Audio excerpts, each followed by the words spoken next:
It's Wake Up Wyoming with Glenn Woods.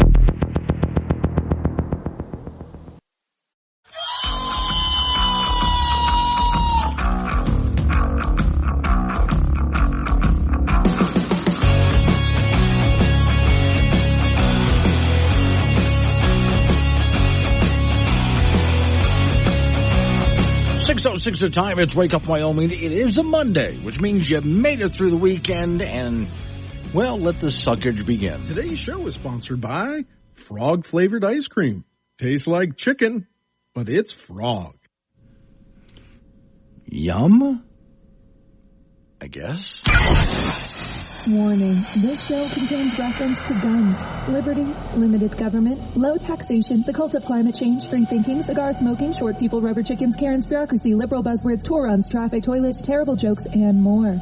No apologies will be issued. Guest callers may express any opinion they want without fear of being canceled. Unless you're a loudmouth jerk like Dave, then Glenn will hang up on you.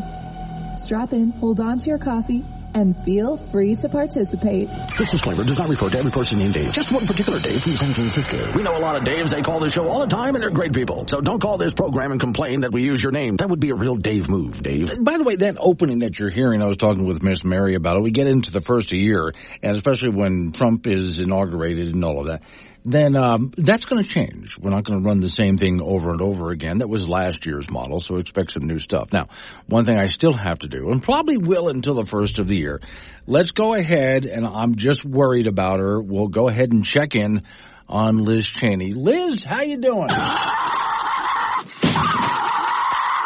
Still upset that Trump was elected president. We'll check in on her from time to time. All right, now, our friend Jim in Casper sent me a note this morning to say hi, and I told him that he's just going to love the first story.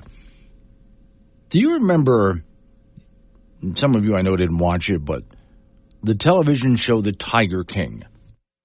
Now, this is where some really outrageous guy, mentally disturbed in many ways, was caretaker of a bunch of different tigers. And part of the way he made a living at it, and a pretty good one too, is people could show up and get their pictures taken with the tigers and kittens that the tigers had. He had a whole thing where he raised tigers. And people could come and visit and experience something with tigers. Again, pictures and stories of them and, all that kind of stuff. Well, the guy was so outrageous, it became a television show. Some documentary guy showed up and just stayed there for a while and recorded, and it was unbelievable. At first, I didn't want to watch it. People kept telling me, you got to watch this. You got to see. I don't want to see. The guy's just human trash. He really is. And the worst, whatever you're thinking if you haven't watched the show, trust me, it is far worse than you could ever possibly imagine. And I know you can imagine some pretty bad things. But okay. So the television show Tiger King became a really big hit, and I ended up watching the whole thing. I spent most of my time watching it thinking, I can't believe how bad this is. And just when I thought it can't possibly get any worse, it got way worse. Now, Tiger King, Joe Exotic as he calls himself, wound up in jail for a lot of different reasons, including trying to kill the woman in Florida who was his competition. He actually tried to hire someone to kill her. It really gets bad. And he sees nothing wrong with this, but okay, he's in prison now. So when Donald Trump was elected the first time, Joe Exotic was asking for Trump to pardon him. And Trump was asked, are you going to pardon Joe Exotic? And Trump said, not really, no. Okay, well, it's been a while, and Trump is president again. Headline, Tiger King's Joe Exotic pens letter to Trump asking for pardon and a role in his cabinet. By the way, Tiger King, Joe Exotic, tried running for president at one point from prison. I don't know what this guy thinks. He's very serious about it, too. But all right. Story says Joe Exotic asked President-elect Donald Trump for a pardon and for a role in his new cabinet. Exotic shared the letter he wrote to Trump from prison. Quote, Everyone hopes you keeps the promises you made during your campaign, which include pardoning everyone sooner than later in January 2025. Some of those very people have been stuck in solitary confinement and forced to live like rats, have killed themselves in prison or have died. Some, like myself, have fought like hell to hang on, hoping for you, Trump, to win the election. Exotic also wrote that he was able to get out of, if he was able to get out of prison, he would like to become Trump's Fish and Wildlife Service Director. I just want you to imagine, with some of the people that Trump has picked for different cabinet positions, imagine if Joe Exotic was the Fish and Wildlife Service Director. Oh, that would drive people. You know, I think the people Trump has picked, for the most part, are really good. I think he's got some really good picks out there. But if you really want to make some heads explode. Anyway, he appeared in the 2020 Netflix series Tiger King, which turned into a pop culture phenomenon. And in 2019, he was arrested and sentenced to 20-plus years in prison for animal abuse and attempted murder for hire, which stemmed from an alleged murder plot directed at fellow Tiger King star Carol Baskin. And, of course, he denies all allegations. So I don't, for a moment, believe that the Tiger King would, just like last time, will be pardoned by Trump or given a cabinet position. But I'm looking at it thinking, can you imagine if he was? Now, as far as Trump's picks for most of his cabinet positions, I think these picks are actually really good. And while the left is yelling and screaming that, oh, my God, can you imagine if these people, why these are completely unqualified people, did these folks get a really good look at who Biden picked for his cabinet? Talk about unqualified, and some of them flat out mentally disturbed. There are some people that Trump picked for his cabinet, which I look at and think, I would rather have Tiger King in there than this mentally disturbed person. Seriously, Biden picked some people who have mental disorders to be members of his cabinet. And a lot of them, it was virtue signaling picks. So if Biden can do that, then why can't Trump just go ahead and pardon the Tiger King and give him some kind of a cabinet position? It would just drive all the right people nuts in all the right ways. That's all I'm saying. Plus, it would make for another great television series that all of us would swear to people, I don't watch that crap, and yet you're going to be watching that crap, aren't you? Because I was one of those who said, I am not going to watch this. I mean, the whole TV show just sounds nuts. It sounds like garbage. I would never watch that. And yet I did. And yeah, I might go back and watch it again. They say cows are bad for the environment because all they do is eat plants and fart. Just like vegans. Listen to Glenn Woods anywhere you roam with the Wake Up Wyoming mobile app. This is AM 1030 K2 Radio. 6:21's the time. It's Wake Up Wyoming. It's a Monday, so off we go again. Rinse and repeat, as I like to say. All right, now, some news that's a little on the downer side, but I just can't wait for a new administration to get in as fast as possible. So a couple of headlines from Cowboy State Daily. Wyoming has lost 10,000 mining, oil, and gas jobs over the past decade. So between mining, oil, and gas, 10,000 jobs lost.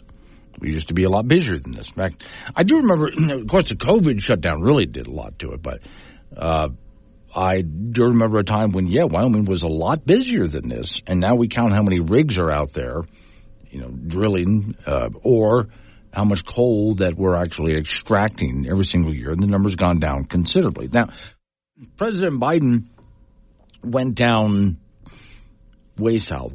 He was standing there in the Amazon giving a speech about climate change and saving the forest and et cetera, et cetera. Funny thing is, of course, he's not going to realize it, especially in his mental state, but even when he was more mentally acute, he was never a smart man. He talks about how the trees down there suck up so much CO2. What he's not finishing on that thought is the reason the trees are alive is because there's CO2. Would you like more trees? Give them more CO2. Would you like healthier, stronger trees? Give them more CO2. Then he says, what we've done to fight climate change in the United States, that cannot be reversed. You just can't reverse it. And I'm listening to this thinking, but Joe, it's about to be. A lot of changes are coming, and good changes for this. Now, the other headline I had, also Cowboy State Daily, barring a miracle, Wyoming coal will miss 200 million tons for the first time since 1992. That's a hell of a rollback.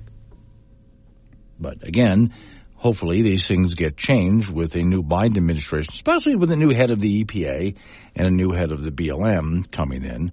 That ought to give us the boost that we need to get things going again. Now, is there going to be screaming and yelling on the left? Yes, there is going to be, but that can bring back some of those jobs. I know there have been other jobs created in putting up wind and solar. However, we know that as soon as the subsidies are shut off, and they will be, then wind and solar has a problem because it's not only not reliable but not profitable.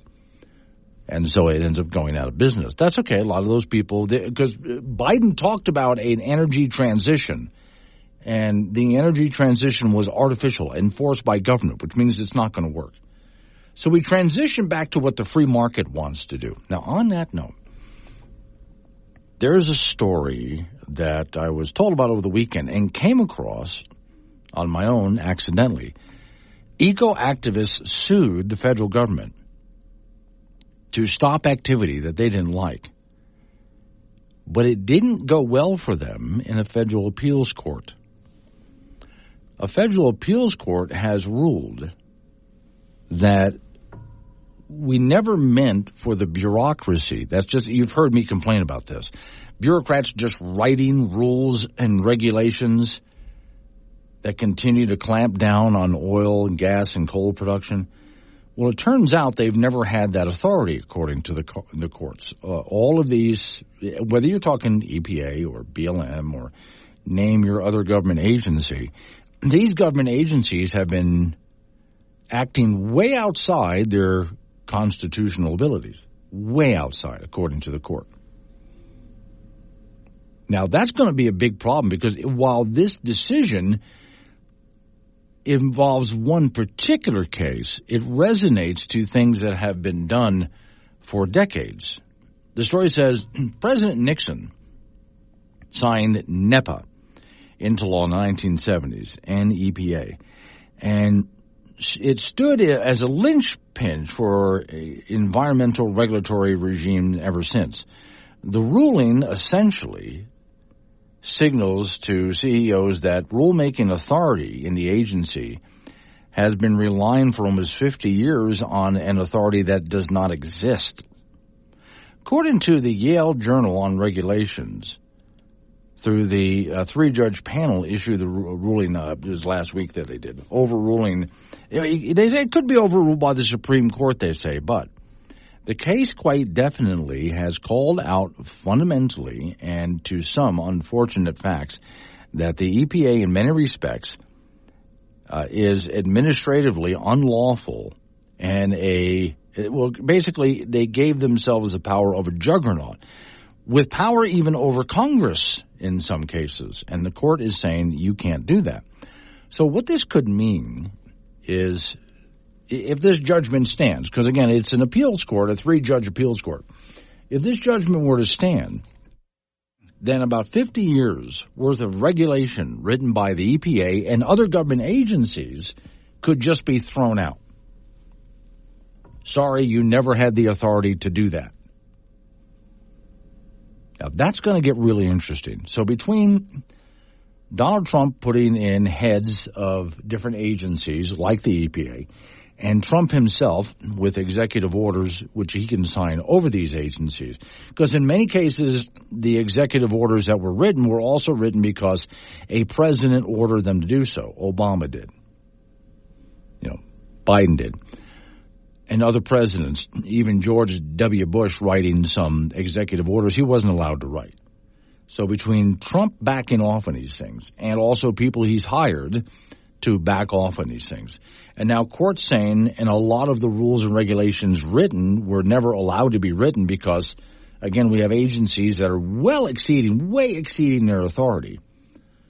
Imagine how much we could potentially undo in a very short period of time. And that could get us back to work again. Again, I know the left would go crazy over this. And I don't want to overstate it because I've seen us in a position before, like this one, where we could have really done a lot to get America back on track. And yet, for one stupid reason or another, it didn't happen. So let's make it happen this time, is my hope. We got to figure out what exactly we can get done under a Trump administration. And again, just let the left yell. Let them scream. Let them yell. They're going to freak out over a lot of this. Well, let them. We've been freaking out for years over what they've been doing to us, so okay. And when we start rolling back these regulations, we get America back to work again and show the success that comes with this. The lower prices, not just in energy, but everything. Easier to start a business and run a business on less government regulations, lower taxes, things like this. As America gets up and running again, you can let the left complain all they want, but people will be enjoying a time of prosperity. And you just can't argue with that. All right, coming up on 6:30, local news coming our way after a local news update on the weather forecast. You and I get back into it. Let's wake up Wyoming.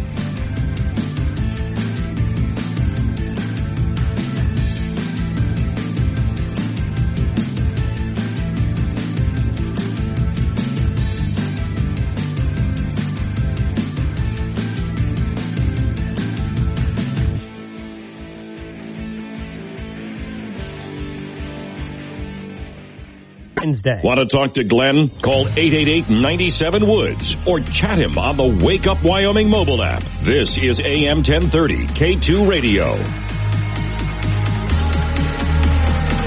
6:36 the time. It's Wake Up Wyoming. My name is Glenn Woods. Thanks for joining me. It's a Monday. Okay, real quick, I've got to go ahead and I'm just going to run a test here. So pardon the reaction to this thing. Okay. Gotcha. Okay.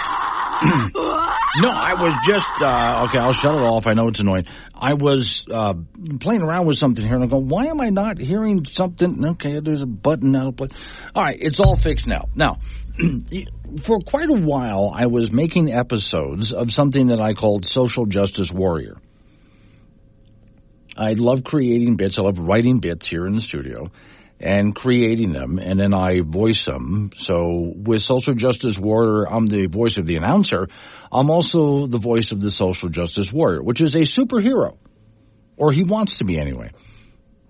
And with the help of you guys, I came up with all sorts of characters we came up with all sorts of characters like Average White Guy as his evil nemesis. The episodes were hysterical.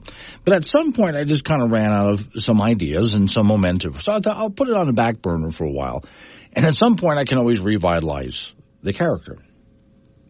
Well, last night, I thought, this is the perfect time to do it because we're going to wind up with another President Trump. And I started asking people, so what should happen next with Social Justice Warrior? And I'm asking you guys now. And I started getting all sorts of ideas. I mean, really great ideas. So what should we do? One of my ideas is I want to take the Social Justice Warrior on an undercover mission, have him dress up and try to act like a conservative and infiltrate the Trump administration, as an example. There were some other ideas that people came up with, too, and I thought these were all really fun ideas. Now, for those people who don't remember who the Social Justice Warrior was, let's go back. Here's episode 1. The world has become a dark and foreboding place. Even though it's one of the richest, most comfortable, peaceful times in human history, I mean, no longer does a man have to worry about things like Black Plague and invasion by hordes of nomads who wish to rape their cattle and cook their women. I'm sorry, what was I saying? Oh, right, dark times. Well, since famines and disease are gone, freedom and prosperity covers most of the planet, except where there's socialism. A man is left with nothing much to struggle over. So he has to invent it in his own mind, in a cellar of an American university.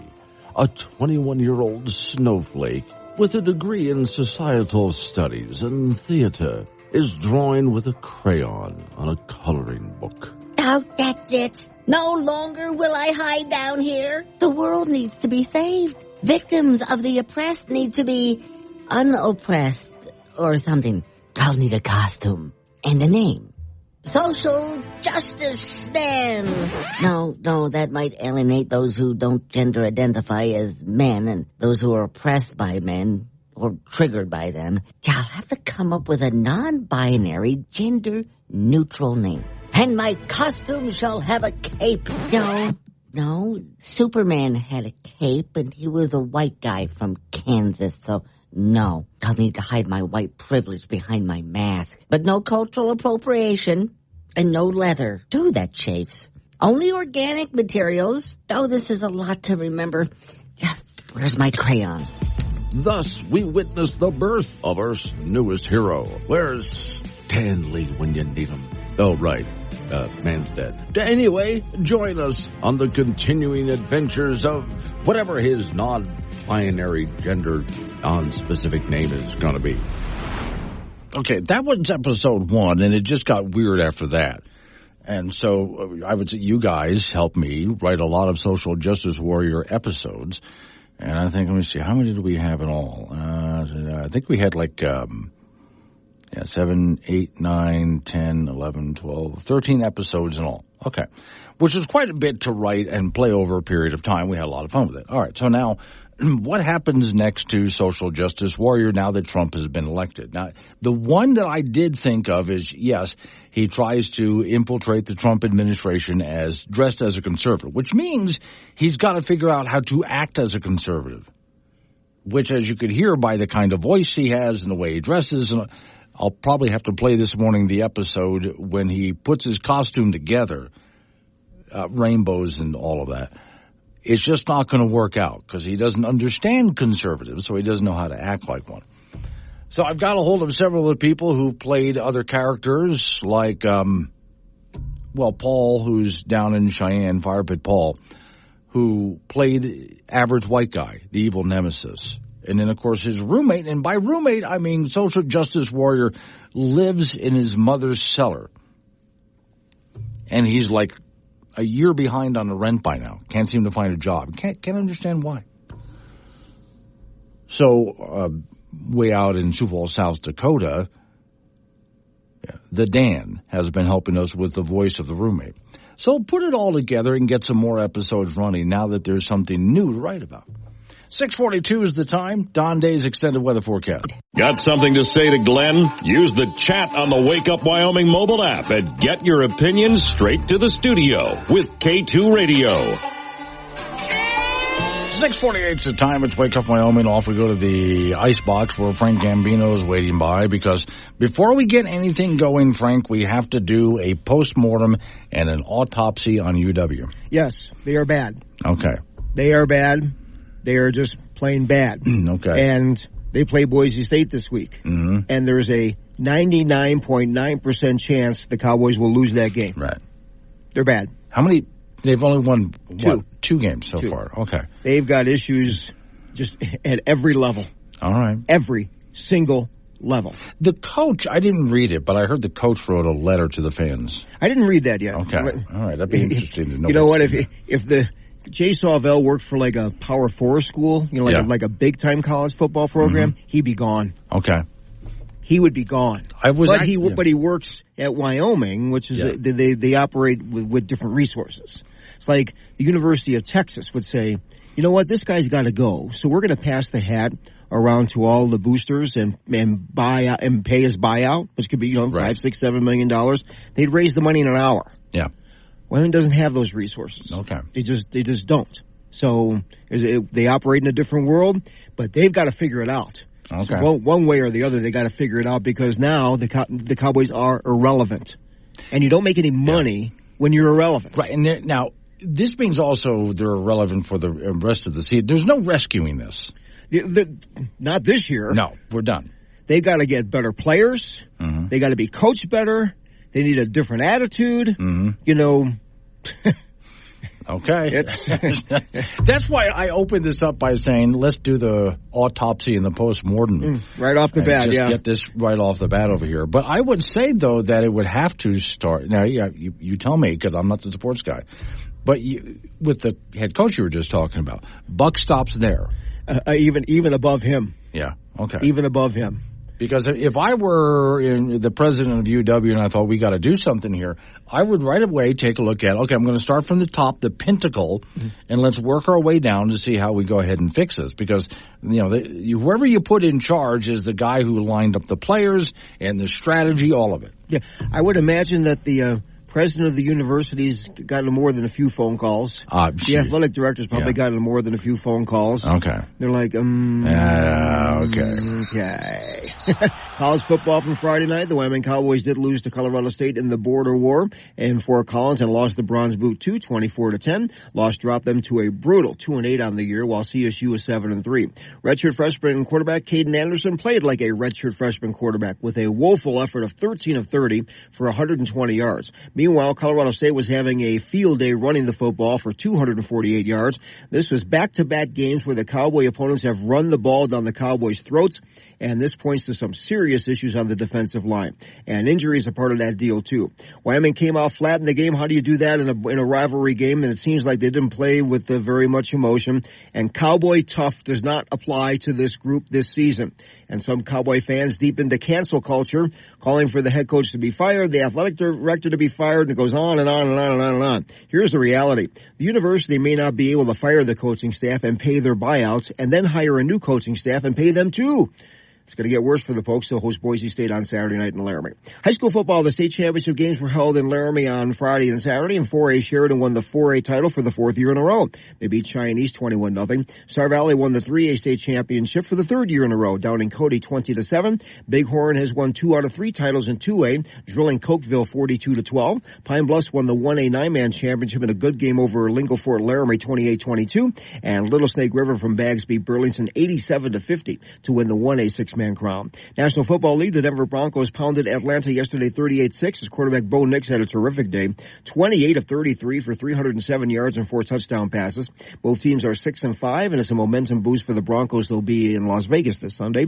In men's college basketball, the Wyoming Cowboys up their record to 3-1 with an 86-69 victory over Utah Tech in Laramie on Saturday night. Kobe Newton led the way with 19, so UW atoned in portion for a bad loss to Texas Tech back on Wednesday. Cowboys back in action this Friday in Laramie, hosting Southeastern Louisiana. That's it in sports. How many games do they have left?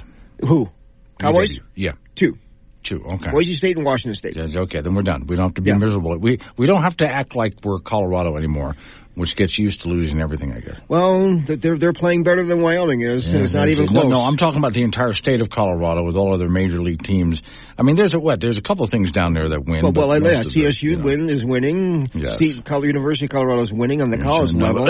But your major league, teams, they're not doing the Broncos are actually... they suck. Well, no, they don't. They're average, a little bit above average. Baseball? Way below average. Way below average. Okay, that's what I meant by, way below average. Yeah, okay. So, all right. Hockey's okay. Basketball's okay. I say we quit beating ourselves up about this. We'll probably lose the next 2 games. They will, and then we just focus on, basketball. What do we? Yeah, basketball. But what do we fix? Instead of sitting there grumbling about it, let's get to work. Get out the tool shed. Yes. By the way, by that, folks, I mean, Frank and I grumble about it. You guys get to work. Oh, no, yeah. That's right, what we do. Yeah, all right. Thank you, Frank. Coming up on some local business, so we got to take care. We're going to roll into news time after that. National local update on the weather forecast. Hello, Hollywood and Laramie and Mantic and Casper. I got your notes here. It's Wake Up Wyoming.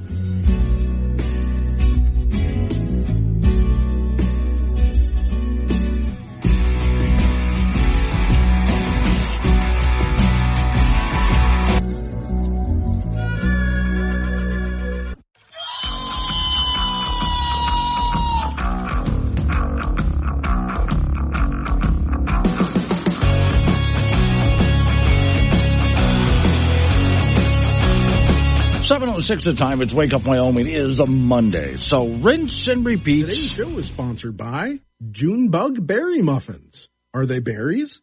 Are they June bugs? Are they either? Taste it. Find out. Really? No, I'll let you do it, and you can go ahead and get back to me.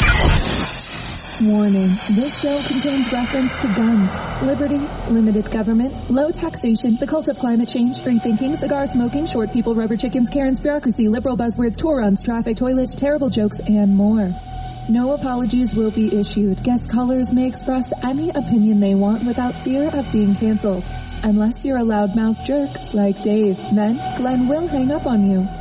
Strap in, hold on to your coffee, and feel free to participate. This disclaimer does not refer to every person named Dave. Just one particular Dave from San Francisco. We know a lot of Daves. They call this show all the time, and they're great people. So don't call this program and complain that we use your name. That would be a real Dave move, Dave. I am really kind of done with all of the leftist freak-out videos. They've been all over the place, all over the Internet. Fun to watch at first, but just getting a little tiring to hear the latest freak-out and threat from the left, and, you know, it's I'm over that. But I am continuing to check in to see how Liz Cheney's doing, because it's been, we're coming up on week 2 now, you know. I really got to check in on her inauguration day. That's going to drive her nuts. Liz, how you doing? Not happy that Trump was elected. Okay, I'm going to go do something a little bit different. I had something set up this morning for this hour, but I'm being distracted here. So I thought, well, you know, if I'm being distracted, might as well take you guys with me, right? So I like collecting different kinds of memes. Why not? So memes can be great. Sometimes they're dumb, but sometimes a meme really does explain in the best way possible something that you and I have been trying to say but didn't quite have the words. Here's one. It shows Noah working on the ark. And it said, why did Noah build an ark when he could have simply paid more taxes to stop climate change? You see what I mean? This is great. As soon as I saw that, I thought, this is great stuff. I'm saving this one. Put it aside. I'll share it with you guys. But I figured I'd get to it eventually, not this morning. But then I came across another one. I was just scrolling, came across. There's these, mailbox in your door when you have that little slot in your door for mail.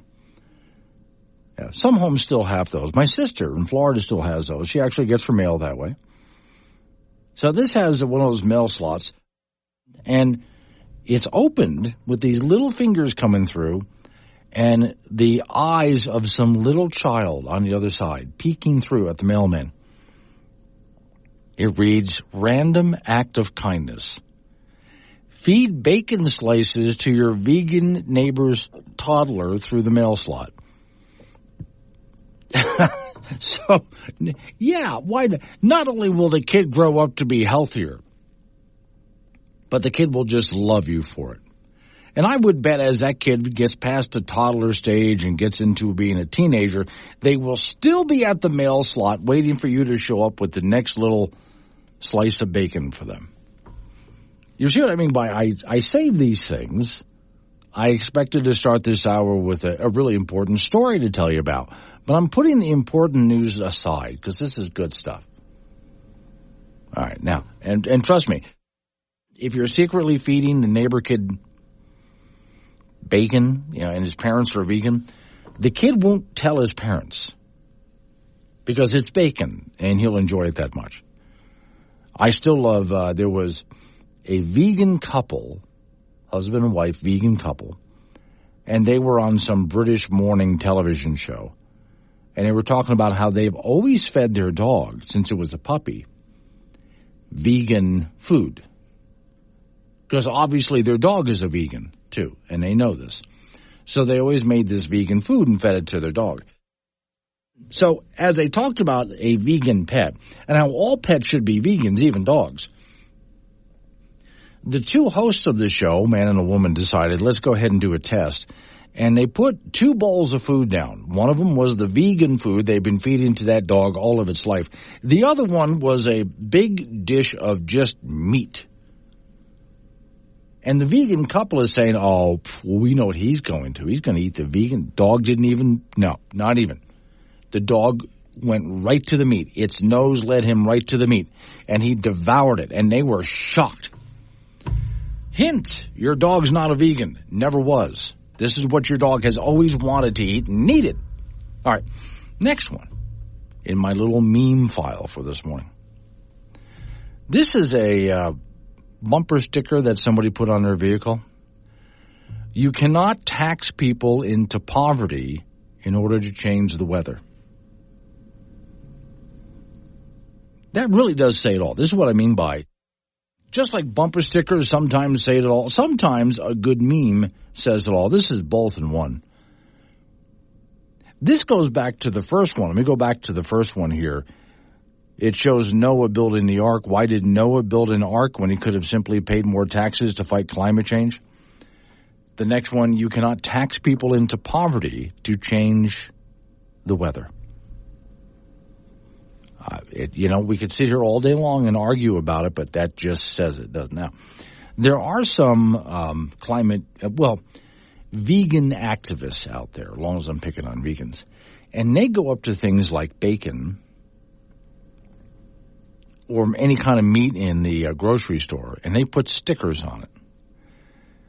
And in this case, it's a picture of a pig. It's a package of bacon. And the picture of the pig has writing on it, "Hi, my name was Scooter." And you're supposed to feel guilty. You see, this is supposed to guilt you out of not eating meat. Because if you can see the face of the animal, this is their logic. If you could see the face of the animal, and if the animal had a name, then you would be connected with the animal and you wouldn't eat it. This person writes, "Get in my belly, Scooter.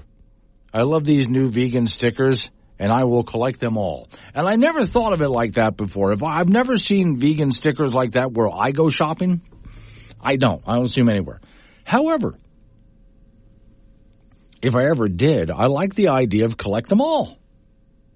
Plus, I get delicious meat with it, too, at the same time. Now, next one is off the climate change and vegan. This is a completely different topic. So, it shows a bunch of women sitting around in a circle out in public, and they all have their heads shaved. Now, today, since Trump was elected, there's feminists out there who are shaving their heads in protest to any man who voted for Trump. This meme says, "Did you know," to show their devotion, "the women who followed Charles Manson shaved their heads?" Oh, yeah. And I'm looking at it thinking, not only that, it wasn't only that, but there were some other groups out there as well that shaved their heads, like skinheads, for example. So maybe they don't want to associate with those groups.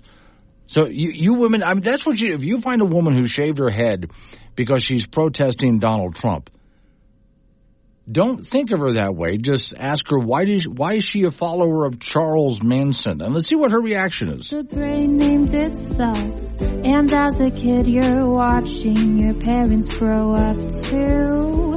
Cheese is just a loaf of milk. You've never been in an empty room. How do you throw away a garbage can? Brushing your teeth is the only time you clean your skeleton. Your whole life you're just gathering people for your funeral. You don't own money, it's just your turn with it. The last kid to leave the bus knows where everybody lives. He knows where everybody lives, but no one knows where he lives. That is kind of creepy. Don't think about it when you're sleeping. Well, that image is going to stick with you all day. Wake Up Wyoming with Glenn Woods on K2 Radio. Got something to say? Chat him on the Wake Up Wyoming mobile app or call 888-97-WOODS. 7:21 is the time to Wake Up Wyoming. So real quick, I want to get this story out to you, and I will more than just once during the course of the next few weeks or so. A GoFundMe has been set up for a Casper man who suffered from severe burns over half of his body. So this is on our Wake Up Wyoming site this morning. You can go ahead and find it and get all the information and use it if you'd like to help out. The story says GoFundMe has been set up for a Casper man who was recently involved in a horrible work accident. The fundraiser was set up by Adam Roach, who wrote, "At the start of November, Chris was involved in a terrible accident at work. He suffered severe burns over half his body. And Lifelight had to take him to the burn center in Denver, Colorado. He is in intensive care with surgeries every week to repair his body. Right now, he's projected to be in ICU for 2 months, possibly longer. He has a long road to recovery ahead of him. He will need plenty of help along the way. His family and I, he says, want to make sure the only thing he has to worry about is getting better, not overdue bills, charges that insurance or workman's comp won't pay or anything else like that.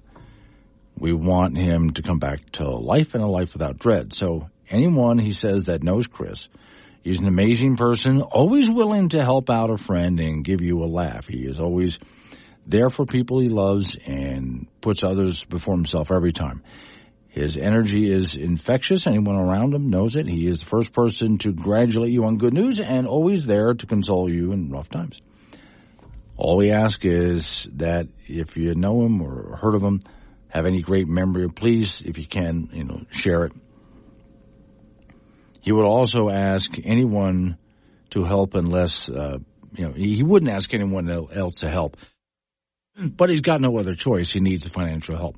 So right now, if you could, and this is a GoFundMe, I'm going to go ahead and click on the link and see where they are right now with this. So they have $5,625 raised. That's so far so good, and they haven't been up doing this very long. 46 donations, that's not bad. So if you'd like to find out about this, it is on the Wake Up Wyoming website this morning. And let me see, I'm going to go ahead and take this, put it on my own personal social media too, so some people, and sharing it is helpful too. I mean, if you can do something financially, that would be great. If you can't, even just sharing the link is a good idea. And hopefully we can go ahead and help this guy out. So again, it's on the Wake Up Wyoming website this morning. Every so often we come across a story like this, and I'm always willing to jump in and give a hand, at least do what I can to help people get the word out. I did have a story earlier this morning about the elk fire, and I think this is some of the more serious ones I wanted to get through this morning. That one is 100% contained. We've been through a lot this summer with that one and the fire that's over in Togety Pass. Now, the Togety Pass fire is, last I looked, was 98%, 97 or 98% contained. There's still a fire there, though, but the containment is high. With the elk fire, it's not, believe it or not, with all the weather that we've had, especially up in the Bighorn Mountains, it's not out, but it is at least 100% contained right now. That's good news. So it's just a matter of, I think, more weather hitting to finally put the whole thing out. Meantime, there's a lot of logging going on up there and clearing of other things that could, well, not just prevent this fire from restarting again, but prevent something like that happening up there for quite a few years to come. So the story, Dayton, Wyoming, Bighorn National Forest yesterday said the elk fire, which ignited September 27th, and burned a little over 100,000 acres east of the Forest Ranch, is now completely contained. Despite this, nearby residents still expect heavier than usual back road traffic. Cleanup crews are heading up there. In the Forest Service most recent Facebook page, recent snowfall, longer, colder nights expected to further help them, obviously. Quote, the last remaining areas to be contained were in steep, remote locations that are difficult for crews to access, according to the Forest Service. Because of this, there was some, needed moisture that did come into the area and the temperatures, ensuring that they can finally get a handle on this, but they can't get in there themselves. So they've been letting nature do the work, and outside of those hard-to-get-to areas, doing what they can to make sure that the fire can't spread beyond that. Not a whole lot left of the fire. It's not huge like it was before. And you probably have seen pictures out there floating around out there of how big those flames got and how much smoke it was putting out. Story says, although the threat has not been totally taken out, crews still have much more work to do on the back roads. Forest transporting log decks will be removing fuel to the air. And it's interesting to watch the big machines get in there and remove the fuel. It was one thing to watch a guy with a chainsaw or guys with a chainsaw. But if you've never seen it, it's really interesting to watch some of the equipment that they'll have. Pull up to a tree. The machine will grab the tree, cut it, tip it over, and lay it on the ground. Another machine can go ahead and just strip it of all the branches and everything so it can be transported, and that wood can be used somewhere so it doesn't go all to waste. So, okay, the story says, although the fire has not been totally taken out, crews have much work to do on the back roads of the Forest Transportation Log Deck will remove fuels vulnerable to forest fires. Red Grade Road, in particular, will experience heavy traffic through mid-December. To see further updates, Bighorn National Forest has a place you can go read about, and I do this all the time. They have a Facebook page, which I go to on a regular basis just to see what's happening with that fire. And they talk about meetings, they have pictures, and they do the same thing for if you're over in the Togety Pass area. They do the exact same thing over there, where you can go take a look at a Facebook page where they're posting everything, pictures, all of it, stories, even videos where someone's giving a talk about the latest updates. So those are some pretty harsh fires. And that did take out, I had, it was a few weeks ago, Governor Gordon on this program, as he talked about how much money we've spent on this fire and other fires like it during the course of the summer. And we blew way through our budget and beyond for fires just because of where it hit and the intensity of them. So hopefully this winter it's supposed to be colder and a bit snowier, not like the dry patch that we just went through. So we went through that, remember we went through that wet patch, that wet year, that it just rained and rained and rained and rained all summer long, all the way into the fall, which was great to see how green everything stayed. But for the grasslands, you know what that did in growing up, how high the grass got. Then we went through a dry season. And then, of course, there's areas up in our mountainous areas that still needed to be cleared out of a lot of old beetle kill trees, things like that. Finally, some fire hit them and did a lot of the clearing for us. Hopefully we don't have to go through that again. All right, coming up on 7:30, local news coming our way, update on your weather forecast. And at 7:45, speaking of weather forecast, Don Day at 7:45 to talk to us about that live. And a lot is changing, the beginning of this week especially. There's a lot going on in your weather. I'll keep you up to date on that. It's Wake Up Wyoming.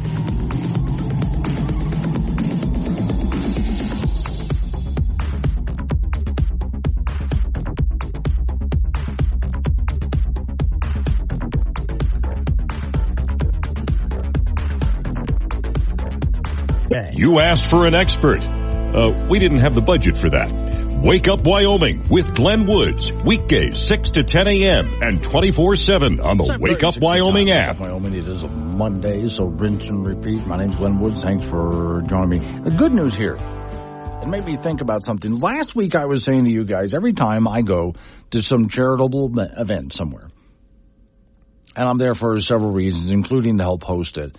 So this week, for example, I'll be in Cheyenne, Wyoming, at another Thankful Thursday event to help out another charity. And in the vast majority of cases, somebody brings a gun to auction off, which is a very typical Wyoming thing. Now, remember, was it Michael Moore did one of his fake documentary things. And in it, I forget which one it was, but in it, he showed how there are some banks out west that if you open up a bank account, instead of a toaster, you'll get a gun if you put enough in, right? He just thought that was, wow, that's just all horrible. I think it was in the anti-gun documentary he did. I forget the name of it. Doesn't matter. Anyway, that's a very typical thing out here. It gets people interested and involved in the charity. Now, get a load of this. This made me think of the same thing. Headline, Central Wyoming kids have a new place to learn how to box. And it shows some very young boys. And they got not only big boxing gloves on, but they got all the headgear on. And they're in a boxing ring, and they're being taught how to box. And they're really going at it with each other, too. Story says, for many, the fight, if you want to call it that, between Mike Tyson and Logan Paul was like the first time many people checked out a boxing match. The main event wasn't that entertaining, but 3 bouts before were fantastic. If what's the case with your family wanted to get into this, well, good news. There's a new boxing club, Central Wyoming, open this week. Warriors Boxing Club will be open for ages 8 through 17.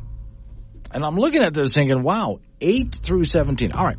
There was, it was in New Jersey, to name one state, among a few others, when it really started getting just too delicate with our kids. They didn't even want any sport that involved a ball because people get hit with balls.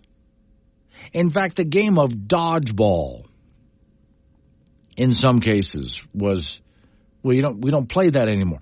For those of you who played dodgeball, the moment I said dodgeball, you pictured, I know, you could hear the ball hit your head, and you know the smell of the ball itself. If you play dodgeball, you know that. We all did that. There's a certain sound of the ball and the smell of the ball. We know what it feels like to be hit by the ball. And dodgeball was a lot of fun. There was other schools out there to try to get rid of any competitive sports because losing's bad, it hurts someone's self-esteem. So we can't have a sport where somebody might lose.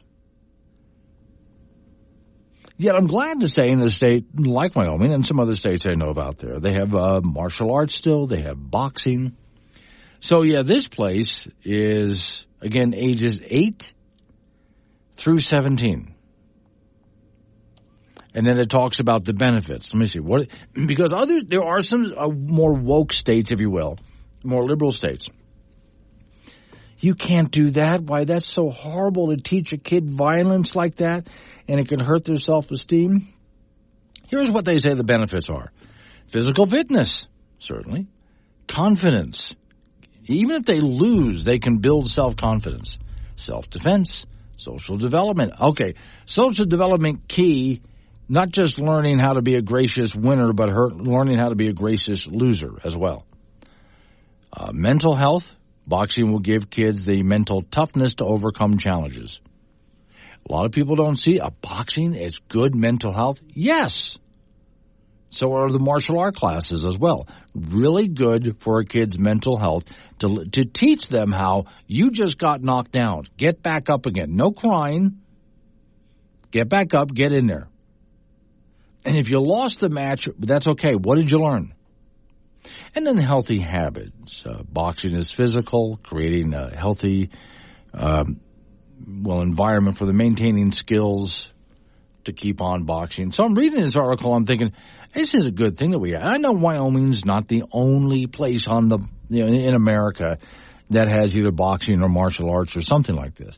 In fact, we even teach kids to shoot at a very young age. Which, again, some states are, how can you give your kids guns? Well, because we're not making wimpy little kids here. We're raising alpha kids. And that kind of toughness and confidence goes a long way later into their lives. So it's important that we have things like, and not just for boys, by the way, girls too, get involved in something like this. Okay, I'm going to get a hold of Dawn Day because our weather just starts weird this week. If you think about it, your belly button is basically just a scar that you got in a knife fight with a guy in a mask after being evicted from your first place. Well, that image is going to stick with you all day. Where Wyoming comes to talk. This is Wake Up Wyoming with Glenn Woods on K2 Radio. Be part of the show at 888-97-WOODS. 7:45 the time. It's Wake Up Wyoming. My name is Glenn Woods. Thanks for joining me. So, okay, I took a trip, it was on Saturday, and I was heading way out west on Interstate 80. I have Dawn Day on the phone with me right now. Dawn, as I was heading out that way, I noticed there was a big line of just heavy clouds. And so at some point, I turned in a northerly direction because I was trying to head up toward Casper, and I took the back roads. I went through some snow and some wind. I mean, there was a lot going on. Yeah, we were right along the edge of that splitting trough that we had talked about last week. And that was the boundary between the two areas to our north and one to that area to our south. And so we did have some snow squall warnings along that band of snow. Now, they they were a little ferocious for a while, but then as soon as they kind of got off the higher terrain, they dissipated very, very quickly as that storm began to stretch. But it's just a reminder that this is the time of year when these systems are going to be more frequent. And you always kind of have to stay on your toes because the snow shower can pop up anytime sometimes. And then on Sunday, wow, the wind. At some point, so I wondered how much worse is this going to get? Oh, you know very well. It could get a lot worse. Yes, it can. Yeah. Well, it is going to be windy, and that is something that we're going to have to contend with here over the next 3 days. It's going to be kind of raw. We're going to see a storm pass to our south today, but another wave is coming into western Wyoming right now. We're going to see some snow in the far north, the far west. Later today and tonight, there'll be some scattered snow showers in the plains. And then as we get into later today, tonight and Tuesday, especially tonight and tomorrow, it's going to get very windy in most areas. It's going to be cold. A lot of areas tomorrow, Glenn, will only be in the 20s and 30s. Wow. And on top of that will be a northwest wind, very stout, gusting 40 to 50 miles an hour. It is definitely going to feel like winter tomorrow. Even though there may not be much snow where you are, it's going to feel like winter. Yeah, okay. Now, do we get some relief toward the end of the week? We do. Wednesday afternoon into Thursday and Friday, we'll see the winds ease up. We have a little bit of high pressure briefly, but we're going to see moisture pushing into western Wyoming as early as Friday into Saturday. And we're going to start to see a cooling trend this weekend and especially by early next week. So the break in the weather will be short, but the first half of the week lousy, second half of the week not bad, then the weather starts to get lousy again by the weekend. Your forecasts are starting to sound more and more like winter. And they will. Yeah, I really think what we see developing across all of North America is a pattern shift that basically it'll be hard to say it's going to be fall by this time next week. All right. Thank you, Don. Don Day with day weather. So as I said, there's a whole lot going on over the next few days, so just stay tuned for that. Off we go to the icebox. Frank Gambino waiting by. Frank, you're going to have to help me out there. I'm not sure I like it, but I don't. I'm taking a look at a fire station, typical fire station, a couple of trucks there, stuff like that. But instead of the pole to slide down, they have a slide. Like at a kid's playground? Yes. I think that's the safest way nowadays. Okay. Have you ever seen those old movies that they're sliding down the pole and then they're just crunching each other at the bottom? Yeah. They don't want to do that anymore. No, okay. But you can still crunch each other at the bottom of a slide. I did it when I was on the playground as a kid. Do fire stations even have poles to slide down anymore? I don't know. Unless they're really, really old? But I mean, I always thought you were a fire station if you weren't a fire station if you didn't have one of those. Although, I don't think any of them have them now. I can see, though, the slide, when they get to the bottom, if they do it right, they can just take off running. They hit the bottom and keep running. Yeah. Because the slide doesn't go all the way to the floor where you land on your butt. You would want to sort of, just drop your feet and keep going, which I can see that. Now, there was a house that I was in that this was a basement and then main level and upstairs. And there was a closet upstairs. And the father had made a playroom for the kids down in the basement. Mm-hmm. So between the closet upstairs and the closet below it on the middle floor, he went ahead and just installed a pole. So when the kids wanted to go to the playroom, they could open up the closet door and slide all the way down. You know what? If he was a really mean guy, he could have greased that pole and watched those kids go, woo! Wow. And now we know why Frank isn't raising any more kids. But no, I looked at that and thought, I've been wanting to install one of those around here. Can you imagine here in this building? You want to go back to your office, Frank? Right down the pole? Yeah, I could do that. Right down the pole, right to your office. Oh, we could have a dumbwaiter. That'd even be better. I would even, those would be fun. Yeah. I wouldn't even mind putting in a slide. We have the regular stairs up and down here. Put in a slide next to those stairs. So you have a choice. Do you want to walk down or you don't want to slide down? Now, I know most of the people who work here are of advancing age. Say that delicately. What? Yes, I am. I include myself. So you're not taking the slide? No, I'm taking the slide. Okay. Well, I was going to be glad it's not outside. Those slides can get hot. Frank, the older I get, the more I'm taking the slide. There you go. All right, in college football from Friday night, the Wyoming Cowboys lost to Colorado State in the Border War and lost the Bronze Boot too, 24-10 in Fort Collins. Loss dropped them to a brutal 2-8 on the year, while CSU was 7-3. Redshirt freshman quarterback Caden Anderson played like a redshirt freshman. and he had a woeful effort, 13 of 30 for 120 yards. Meanwhile, Colorado State was having a field day running the football for 248 yards. This is back-to-back games where the Cowboy opponents have run the ball down their throats, and that points to serious issues on the defensive line. Injuries are part of that, too. UW came out flat in the game. It seems like they didn't play with very much emotion. And how do you do that in a rivalry game? And Cowboy tough just does not apply to this group this season. And some Cowboy fans are deep in the cancel culture. They're calling for the head coach to be fired, the athletic director to be fired. It goes on and on and on and on and on. Here's the reality. The university may not be able to fire the coaching staff and pay their buyouts and then hire a new coaching staff and pay them too at the same time. It's going to get worse for the Pokes. They host Boise State on Saturday night in Laramie. High school football, the state championship games held in Laramie on Friday and Saturday. In 4A, Sheridan won their fourth state title in a row with a 21-0 win over Cheyenne East. Star Valley won the 3A state championship for the third time in a row, beating Downing Cody 20-7. Bighorn has won 2 of the last 3 titles in 2A, drilling Cokeville 42-12. Pine Bluffs won the 1A 9-man championship with a 28-22 victory over Lingo Fort Laramie. And Little Snake River from Baggs beat Burlington 87-50 to win the 1A 6-man championship. In the National Football League from yesterday, the Denver Broncos pounded Atlanta 38-6. Quarterback Bo Nix for the Broncos had a terrific day, 28 of 33 for 307 yards and 4 touchdown passes. Both teams are 6-5, so it's a monumental momentum boost for the Broncos, who will be in Las Vegas this Sunday. Men's college basketball, the Wyoming Cowboys up their record to 3-1 with an 86-69 victory over Utah Tech and Laramie on Saturday night. Kobe Newton led the way with 19 points, and UW atoned in portion for a bad loss to Texas Tech back on Wednesday. Cowboys back in action on Friday, hosting southeastern Louisiana at the AA in Laramie. That's it in sports. Monumental momentum boost. Yes, monumental momentum boost. No, but you said moose first, which I thought was understandable because you get into a tongue twister there. And monumental momentum boost. Yes, okay. Now, say that 3 times real fast. I don't think, boost monumental momentum. Yes, see, that's what I'm talking about over there. But don't worry. Mamma Mia. Yeah, Papa Pia. So, all right, thank you, Franco. Well, it gets difficult sometimes to say. There's certain words and phrases, even, if you're in this business, that you avoid.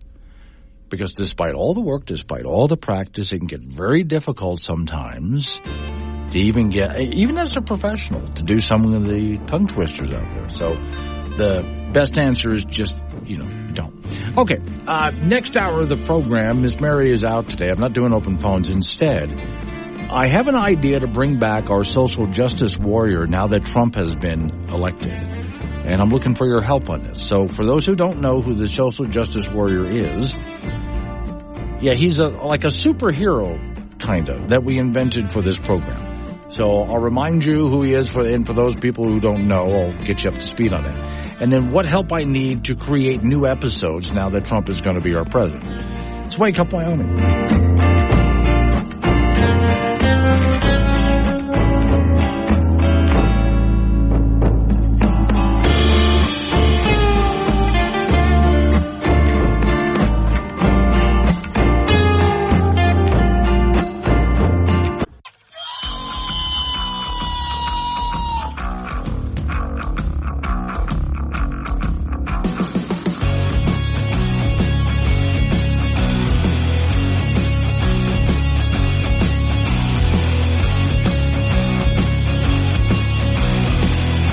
8:06 the time. It's Wake Up Wyoming. It is a Monday. My name is Glenn Woods. Thanks for joining me. Rinse and repeat. We go. Today's show is sponsored by Junebug Berry Muffins. Are they berries?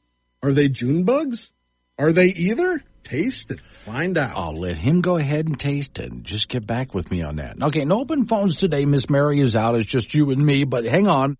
I need your help on something, and you can still talk to me through the Wake Up Wyoming app. Warning, this show contains reference to guns, liberty, limited government, low taxation, the cult of climate change, free thinking, cigar smoking, short people, rubber chickens, Karen's bureaucracy, liberal buzzwords, tour runs, traffic, toilets, terrible jokes, and more. No apologies will be issued. Guest callers may express any opinion they want without fear of being canceled. Unless you're a loudmouth jerk like Dave, then Glenn will hang up on you. Strap in, hold on to your coffee, and feel free to participate. This disclaimer does not refer to every person named Dave. Just one particular Dave from San Francisco. We know a lot of Daves. They call this show all the time, and they're great people. So don't call this program and complain that we use your name. That would be a real Dave move, Dave. And as I've been doing for the past couple of weeks here, we have to go just give a wellness check to see how Liz Cheney is doing after the election of Donald Trump. How you doing, Liz? Okay, we'll keep checking back with her. I mean, it sounds pretty good so far, right? Sure? Okay. Here's the deal. Some time ago, I came up with a superhero idea. Well, pseudo-superhero thing. And Social Justice Warrior was the name. Couldn't say man or woman because you can't assume the person's identity. And this is like the wimpiest possible superhero ever. This person wants to fight for social justice, lives in his mom's basement where he's probably a year behind on the rent by now, and has his best friend in there, supposedly as a roommate who also never pays rent, who's his sidekick, sort of like his Robin, if you will. And then the average white guy, played by Fire Pit Paul out of Cheyenne, Wyoming, is his evil nemesis. His roommate, by the way, is played by the Dan, who listens out of Sioux Falls, South Dakota, a friend of mine out there.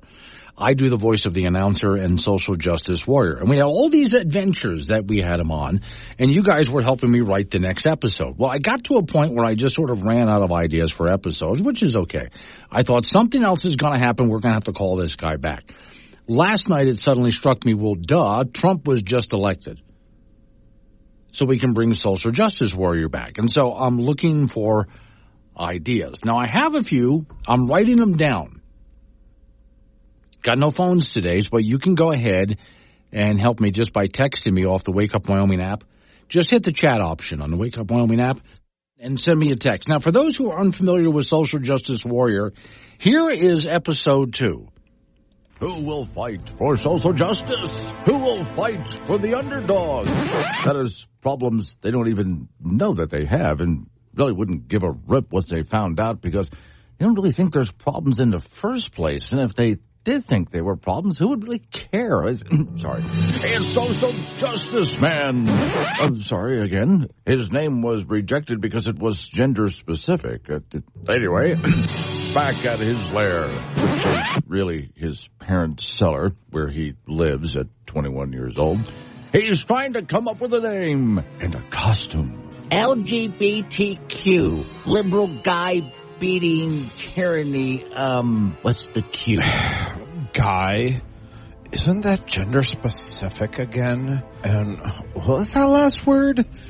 Queen? Yeah, good point.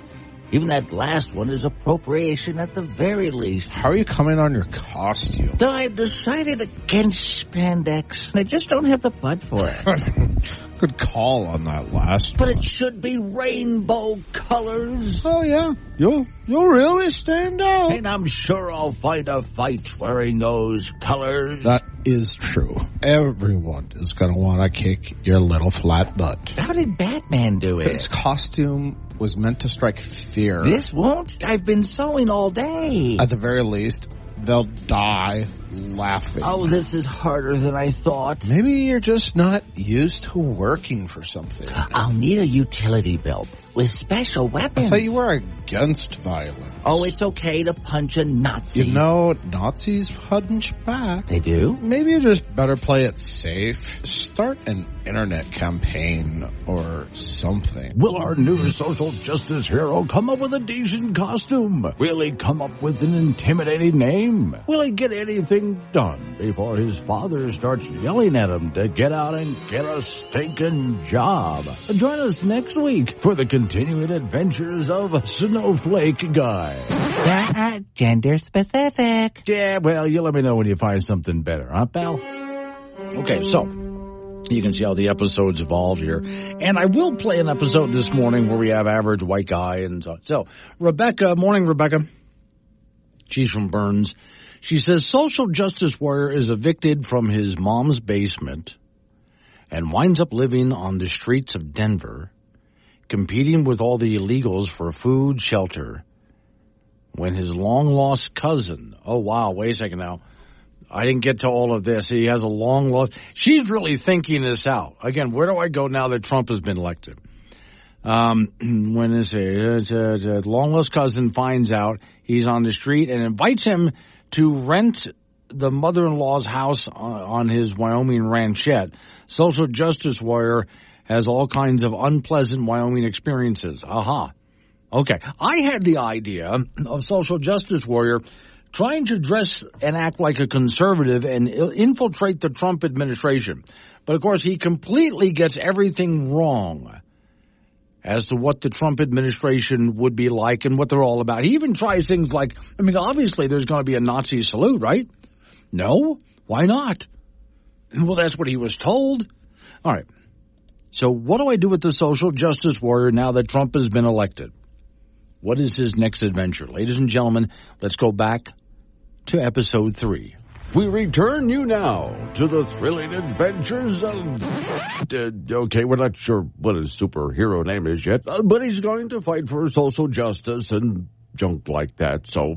Anyway, we return you now to, okay, screw it. Here's the little dork in the rainbow spandex, which he said he wasn't going to wear because he doesn't have the butt for it, but no, honestly, he doesn't. He waits, lurking in the bushes, because he was sure he could smell a crime in action. You! Stop what you're doing at once!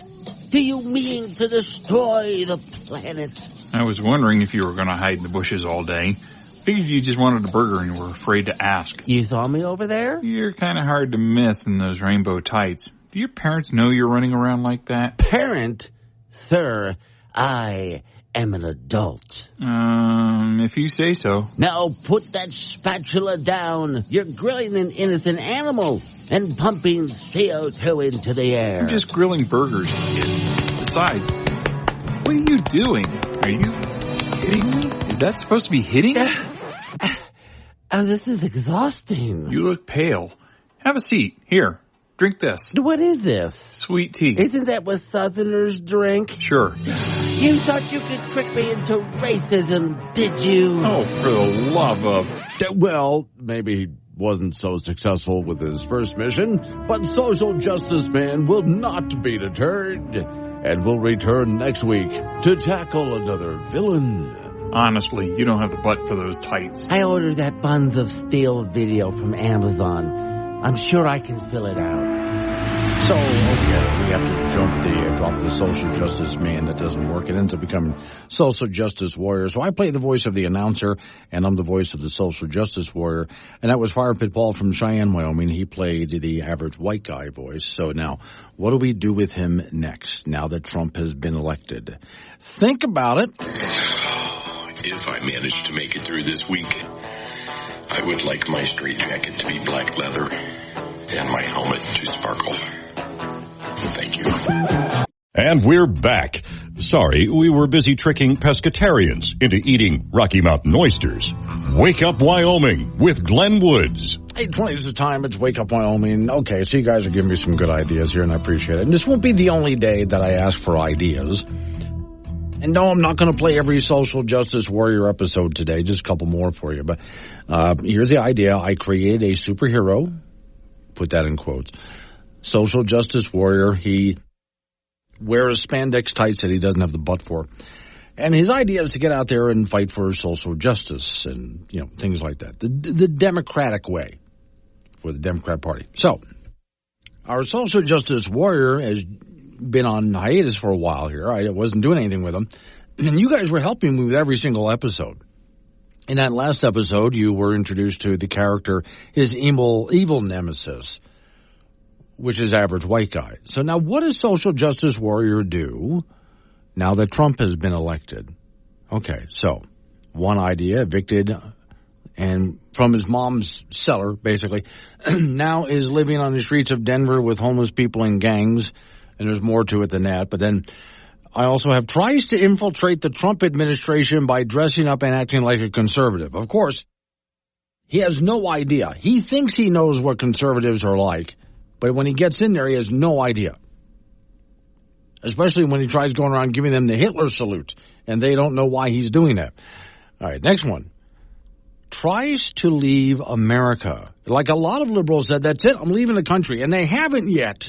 Tries to leave America, but finds out immigration to another country is actually really hard. You just don't walk across the border of any country. Especially if you want to go to Canada. Try there. It's not. Going to Mexico is really difficult. So, okay, there's a few ideas so far. Now, this is episode 4, I believe. 5, 4. Yeah, some of these got a little bit of out of order when I put them in. But anyway, the next episode. We now rejoin our social justice hero. More like wacko, but whatever. As his. Well, what the hell do you want to be identified as anyway? Zed. Really? Yes, really. Okay. But I'm not getting paid enough for this crap. We need to talk. Fine. After this episode. You're on. We now rejoin our social justice hero as said superhero catches the sound of a planet in crisis. Who is this planet killer passing out plastic straws? Oh, hey. I was wondering if I was going to see you again. Average white guy. My evil foe. My name is Steve. You can help if you want. Help, you say? Why would I help you destroy the planet? What? No, this is a church picnic. We've ordered a bunch of Chick-fil-A and invited the homeless to lunch in the park. Give me that straw, you fiend. Okay, so you don't want to help feed these needy people. You want to waste your energy beating up my straw. I've dispatched that one. How many more did you hand out? About 300. Oh, Lord. Really? Well, that'll take forever. And you'll never get them to give up all that Chick-fil-A we've handed out. You, sir, are more evil than I imagined. Join us next week when you'll hear average white guy ask. Do you ever fight for anything that isn't bat crap crazy? I think Batman has that arena covered, so not really. Okay, so those are the episodes of Social Justice Warrior that got us started and introduced the character. You understand the basic premise of everything now. So what happens now that Trump has been elected president, and he's still, last we left him, he was still living in his mother's cellar with his roommate, and they're both now about a year behind on the rent at least. And as far as being a social justice warrior, he hasn't won a single battle. But with Trump elected, now he's reinvigorated, but at the same time having a nervous breakdown. So what does he do now in order to fight and save humanity from the evil Donald Trump? Because between climate change and Donald Trump, it's all over. We're done. We don't have long left to live anymore. So social justice warrior is going to have to get desperate. We now return you to the hidden lair of whatever we're calling our social justice superhero this week. And by lair, I mean the basement of his parents' house where he hides out when he doesn't have the money to hang with his pals at Starbucks. Eureka! I have the perfect hero name. Well, perfect. This day was getting boring. I'm needing a laugh. Captain Snowflake. Okay, first off, Captain refers to the military, which is patriarchal and colonistic, so you might want to rethink that one. And snowflakes are white. So white privilege, like the song White Christmas. Also, people live where there isn't any snow. So you'd be like leaving them out too. Finally, snowflakes are wimpy people, and you don't want your reputation preceding you. Oh, right. I should have thought of that. Okay, fine, Alfred. I'll keep working on it. In the meantime, there must be something out there that needs a warrior such as I. Well, Santa is at the mall today. Animal abusing. What are you doing? Are you shaming? That's supposed to be hitting? Next week. Join us when you'll hear Alfred ask. So that little helper elf kicked your ass? Beat the crap out of my shins. Don't know if I'll ever be able to walk normal again. Join us next week for the continuing adventures of social justice guy or something, snowflake dude, whatever. Yeah, we finally settled on social justice warriors. Let me see. Tony Kyle in Cheyenne. Perhaps he can attend Hillsdale College, yeah, and learn conservativeness. I don't think he'll fit in, but I do want him to try to infiltrate the Trump administration by acting like what he thinks a conservative is supposed to act like. Morning, Bill, Bills, and Casper. Hey, Glenn, wait a second. I got to expand your message here because this goes on a bit. See, I got people thinking now. This is what I like. You guys send me ideas, and I make them into episodes. What if President Trump via Elon cuts the budget for social services and social justice guy, now can't say guy, it's warrior because you can't gender him. You're assuming too much.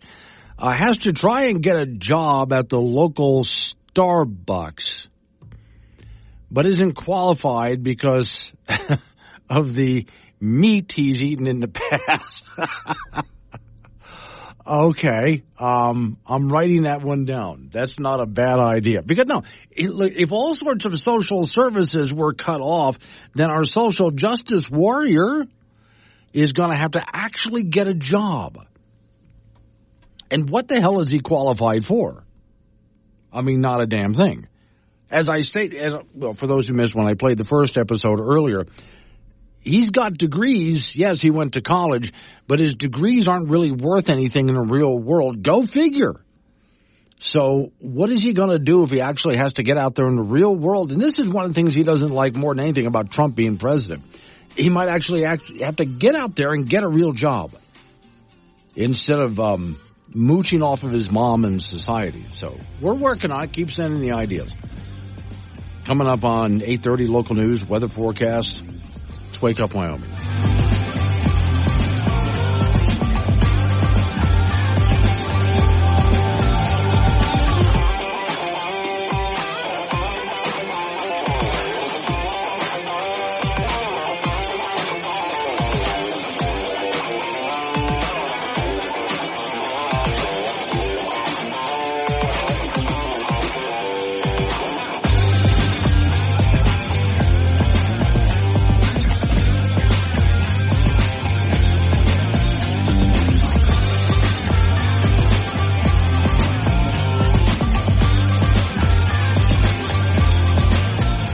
Covering world-ending catastrophes for years to come. It's Wake Up Wyoming with Glenn Woods. Find content, chat live, and listen on demand on the Wake Up Wyoming mobile app. 8:36 the time. It's Wake Up Wyoming. I promise next hour I'll get back to regular news and shenanigans that we do, but I want to have a little more fun with our social justice warrior guy. And I'm trying to explain, for those people who never heard of him before, that's why I'm playing some old episodes, and we haven't played any in a while. I haven't written any in a while. Our social justice warrior is a social justice guy who wants to be a superhero to fight, you conservatives. And it hasn't gone well, especially as he continues to live in his parents' cellar with his friend, and they are a year behind on the rent, and on the story goes. But now that Trump is president, I bring him back. So I'm asking you guys for ideas. Now, some of the ideas, Simple Man and Casper. So, social justice warrior meets up with Gretchen, the tree hugger girl from the other side of the world. And we will have to meet up, I think, have a cheesy voice for her. True. Let me see. Let me put in Gretchen. And it has to be, hang on. There we go. It has to be sort of an abusive relationship where he's getting abused by her. She's got to be like a Greta Thunberg type, right? Okay. Next one. Chet and Yoder wants to know, does social justice warrior have a Nerf gun? Now, there's something, I don't know if I've ever gone into this before. He would have to have a utility belt, right? Yeah, okay. So what exactly is in his utility belt? I have to work on it. All right, here's another episode. I think I've advanced it one. we now return you to another thrilling adventure of superhero man-child, or whatever the hell we're calling him this week. Anyway, as we return to his lair after a hard day of fighting for social justice. And by lair, I mean the cellar of his parents' house, where he's 6 months behind in the rent. Oh, fighting for evil is exhausting. I need something to eat. There's some leftover Chinese on the coffee table. When did we order Chinese? Well, like about 2 months ago, I think. Well, that must have gone bad by now, don't you think? Well, it hasn't turned a different color yet, so... And besides, I can't eat that. I must be careful of appropriating another culture's food. Well, since American Chinese food is nothing like real Chinese food, does that really count? Well, can't be too careful. Kind of SpaghettiOs. That's Italian. Which was stolen from the Chinese, so that's like double appropriation. Now, where's that leftover Taco Tuesday? Oh, never mind. Corn fritters? That's got corn. Native Americans would be pissed. Well, tell you what, why don't you just ethnically identify as what other culture you're hungry for and, like, eat that? Interesting. You found a loophole, I think. Or you can just eat this. Ew. Looks like it's been sitting there for like 2 months. What was it? I think it used to be brown. Close enough. Hand it over. Wait. Let me get my phone. I want to get you eating this and post whatever happens later on to YouTube. Join us next week as our superhero fights for social justice during his visit to the hospital emergency room. Okay, so let's see now.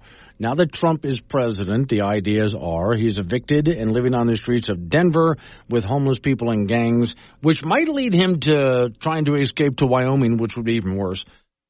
Tries to infiltrate the Trump administration by dressing up and acting what he thinks is a conservative is. And he keeps giving the Nazi salute to people, and they don't know why. Conservatives have no idea why. Tries to leave America, but finds out immigrating to another nation is really hard. Trump cuts social services, and he has to actually go get a job, but he's not qualified with anything, especially with the degrees that he has. Furthermore, he doesn't want to work for the man. I added that in. Okay, see, what kind of weapons does he carry in his utility belt is a good idea. And also, meets Gretchen the tree hugger. We've got to have a really weird voice for her. Her voice should be more manly than his. And it's got to be an abusive relationship with her as the abuser. And then we also got to wonder if her is actually a her. Well, they're doing the whole pronoun thing. Who knows? We now return you to another thrilling episode of Social Justice Binary Person or something. Today, our hero confronts his evil nemesis, average middle-aged white guy. I have you now. Your days of preventing society from moving forward are over. Read this. $10 trillion? What's this? That's a bill for not even half of what you want to get done. Medicaid for all, climate change, basic income, free college, and even if you tax the rich, everything, there's not enough money to cover even one of these things. In fact, there's not enough money in the entire economy. Why do I suddenly feel so weak, so unempowered? It's your kryptonite. It's called reality. Yes, that's right. I know your weakness. You evil. Yes, math. Will our hero escape? How will he save the human race? How will he save the planet? It just doesn't add up. Try denial. At least you can pretend. Now, there's some really good episodes here. One of my favorite episodes of all time was the social justice race card. There's even an episode here where he has been hiding out in his parlor and cellar, afraid to go outside. That's got to be the case now that Trump is elected. But okay. Oh, wait. Hang on. I had thought of one earlier, and I just thought of it again. Yeah. Time out, he must be vegan, says Chet. Yes, I know. But hang on. Since, and I'm writing this as I'm talking to you about it, since leftist women won't date or have sex with men, especially Trump-supporting men, but okay. His chances are now less than 0, which he was less than 0 before anyway. So, yeah, no chance of ever being with any woman ever now.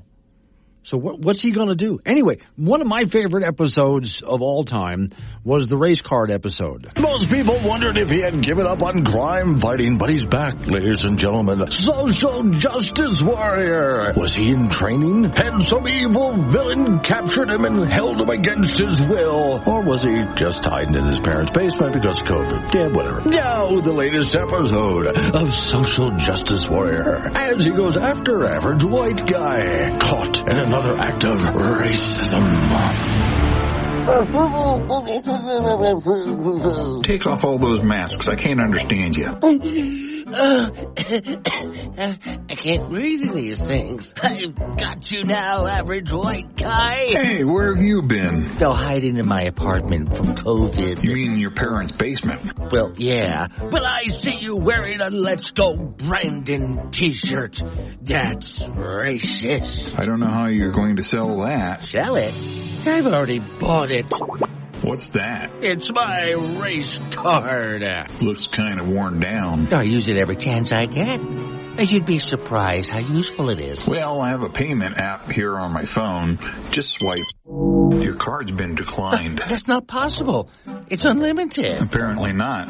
It says you're over your limit. You use this thing on just about everything, haven't you? Helps me cut to the front of the line at Starbucks. Got cash? I had stimulus money, but... Spend it all at Starbucks? Have you seen the prices of lattes these days? Inflation's a bitch, isn't it? Don't say it. Let's go, Brandon. How will social justice warrior fight crime without his race card? And how will he cut to the front of the line at Starbucks? Does this mean the end of social justice warrior's superpowers? Tune in next time for another episode of Social Justice Warrior. Okay, so I love doing the announcer voice and the social justice warrior voice. Both is a lot of fun.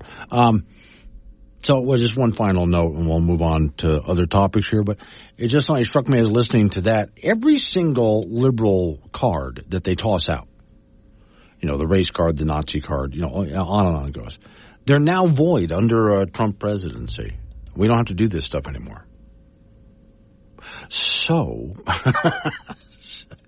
what is he going to do? Because his utility bill's probably filled with all of these cards he can pull out, but they don't mean anything anymore. 846, wake up. The only show broadcasting from a bunker under Devil's Tower. Hey, it's cold down here. Wake Up Wyoming with Glenn Woods, 6 a.m. weekdays on AM 1030 and FM 95.1. Off we go over to the Icebox. Frank Gambino is waiting by. Frank, did you know this building was built that we're in like the 1920s?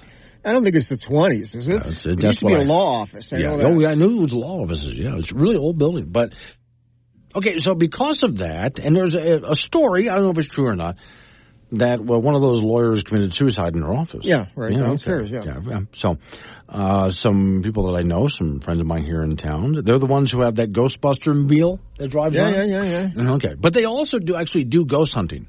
Have they found any? They were here on...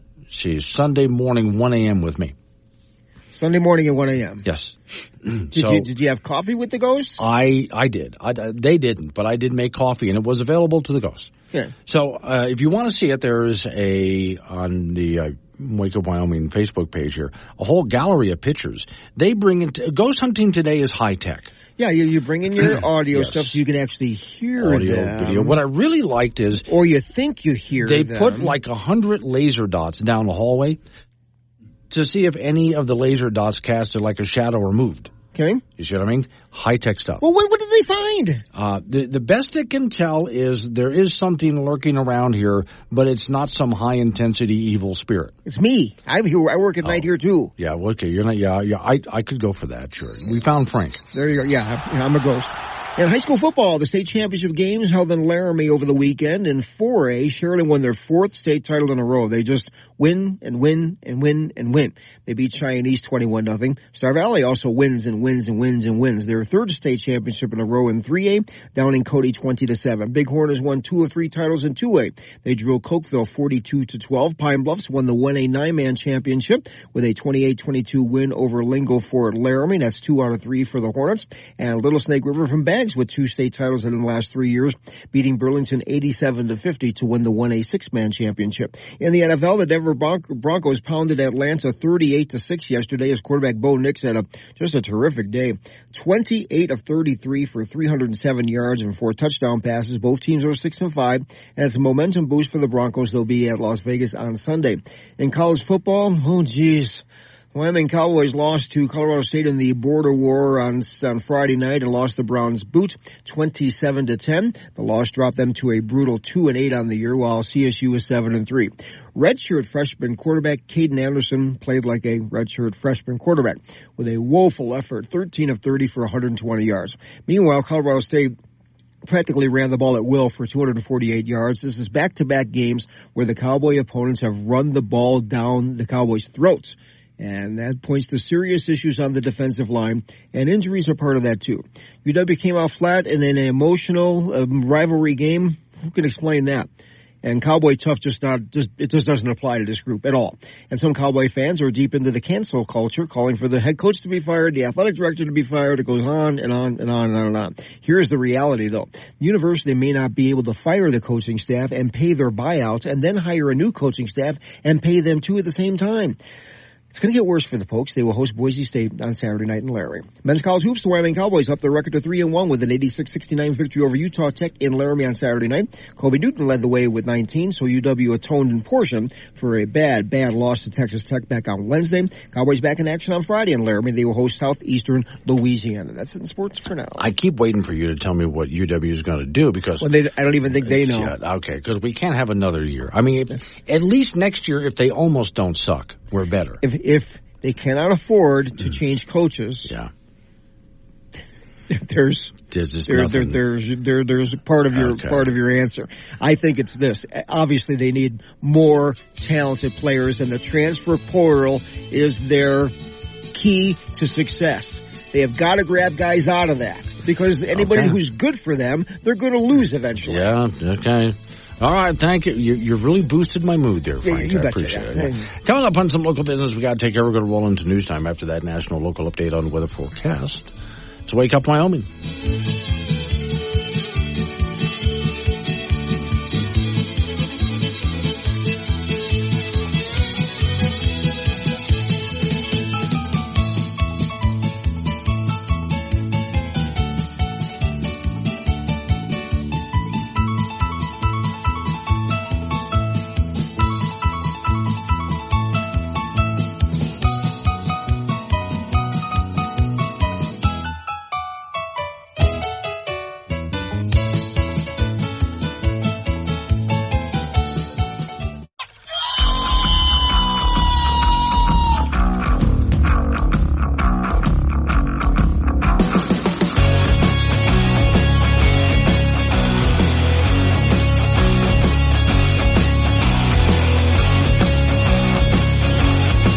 9:06 the time. It's Wake Up Wyoming. It's a Monday, so rinse and repeat we do. Today's show is sponsored by Junebug Berry Muffins. Are they berries?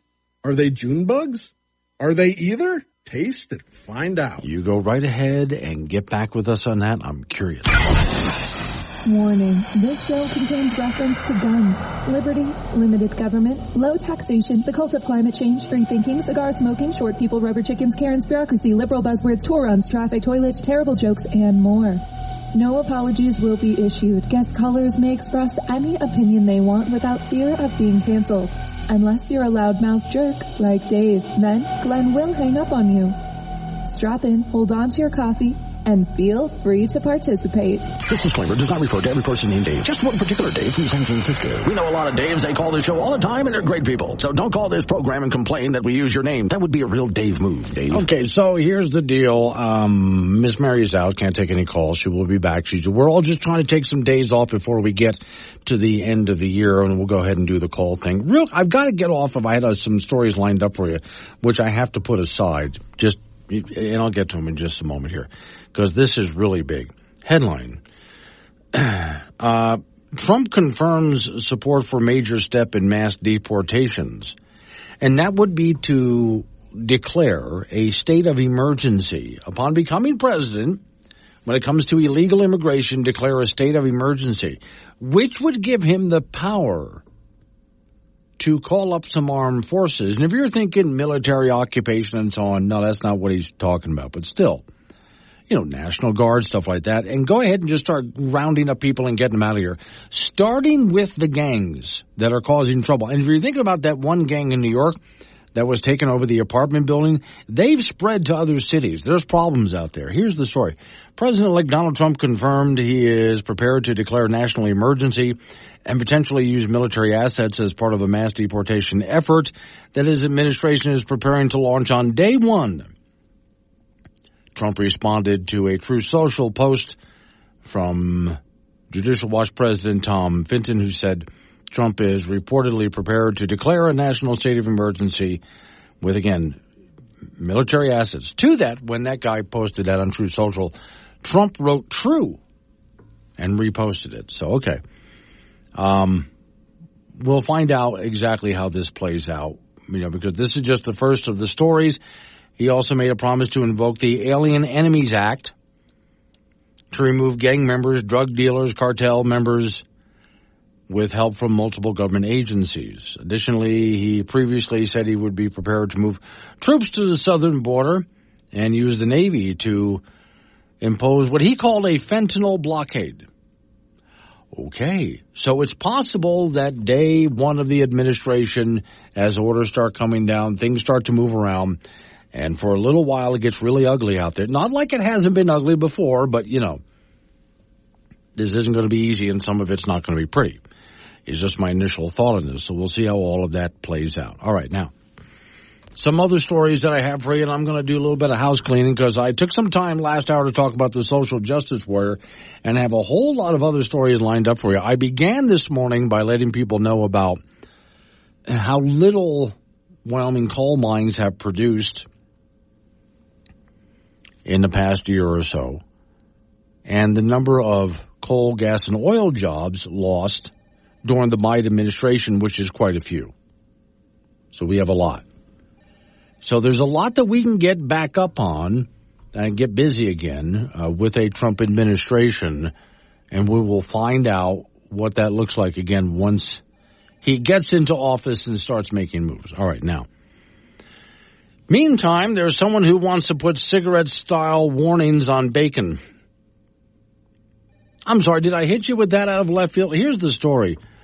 Just Stop Oil and Labor Party paymaster, his name is Dale Vance, wants bacon to be sold like cigarettes with grim cancer warnings on packs. And he wants the packs to be unbranded, so no particular company. If you go to buy bacon, you tend to go to companies that you trust, that you know their bacon's good, right? All right. He said meat and dairy should come with health warnings, citing bacon in particular because it is carcinogenic. He told the Sunday Times over there in the UK, changing what we eat is the biggest single thing we can do to reduce carbon emissions, here we go with that again, and improve health. So, the role for the government is to give us better advice. Actually, it's not, but okay. To put health warnings on meat and dairy products. To change the menu in the National Health Service of our public institutions. Mr. Vince, the boss of, it's a green energy firm that he runs. Now, I know this is going to come as a shock to you, but he's a vegan. And he said tobacco-style regulation should control bacon sales. after warnings by the World Health Organization in 2015 that processed meat were in a group of carcinogens. That's like declaring CO2 a pollutant. It's just as ridiculous. Neither is true, but all right. The medical science is very clear, he said, that eating more plants and less animals is better for your health, and that's not true. As you know, that is not true. Also, we know, for example, bacon is a carcinogen and no, it's not, but all right, is classed by the World Health Organization as one carcinogen alongside tobacco. Now, look at what we do with tobacco. We hide it behind rolled shutter doors. We stick it in unbranded packages. We don't do that here in the United States, by the way. With pictures of diseased organs on the front. That's how we deal with tobacco. So he wants you to go into a grocery store and see the same kinds of things on your meat products. Bacon, he said. We stick with it in the supermarket. We stick it in the face of happy pigs on it. And we say to people, it's okay. But that's not okay. He also suggested a meat tax could be another way to deal with the problem.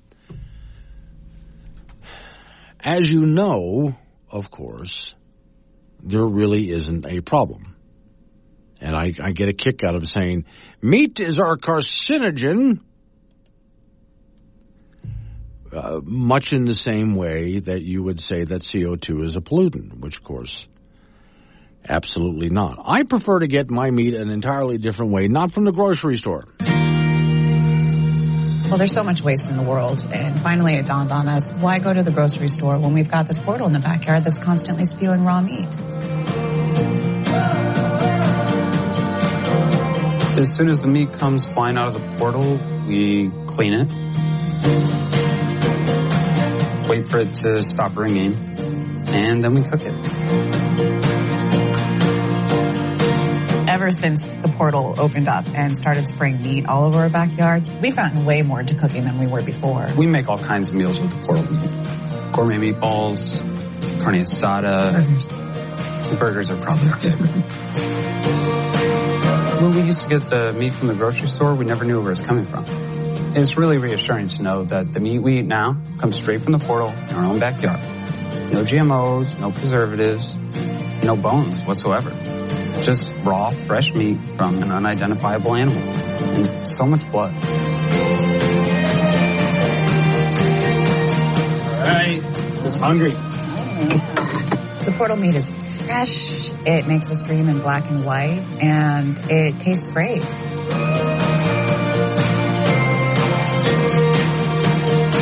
And any meat we don't end up eating ourselves, we just chuck back into the portal.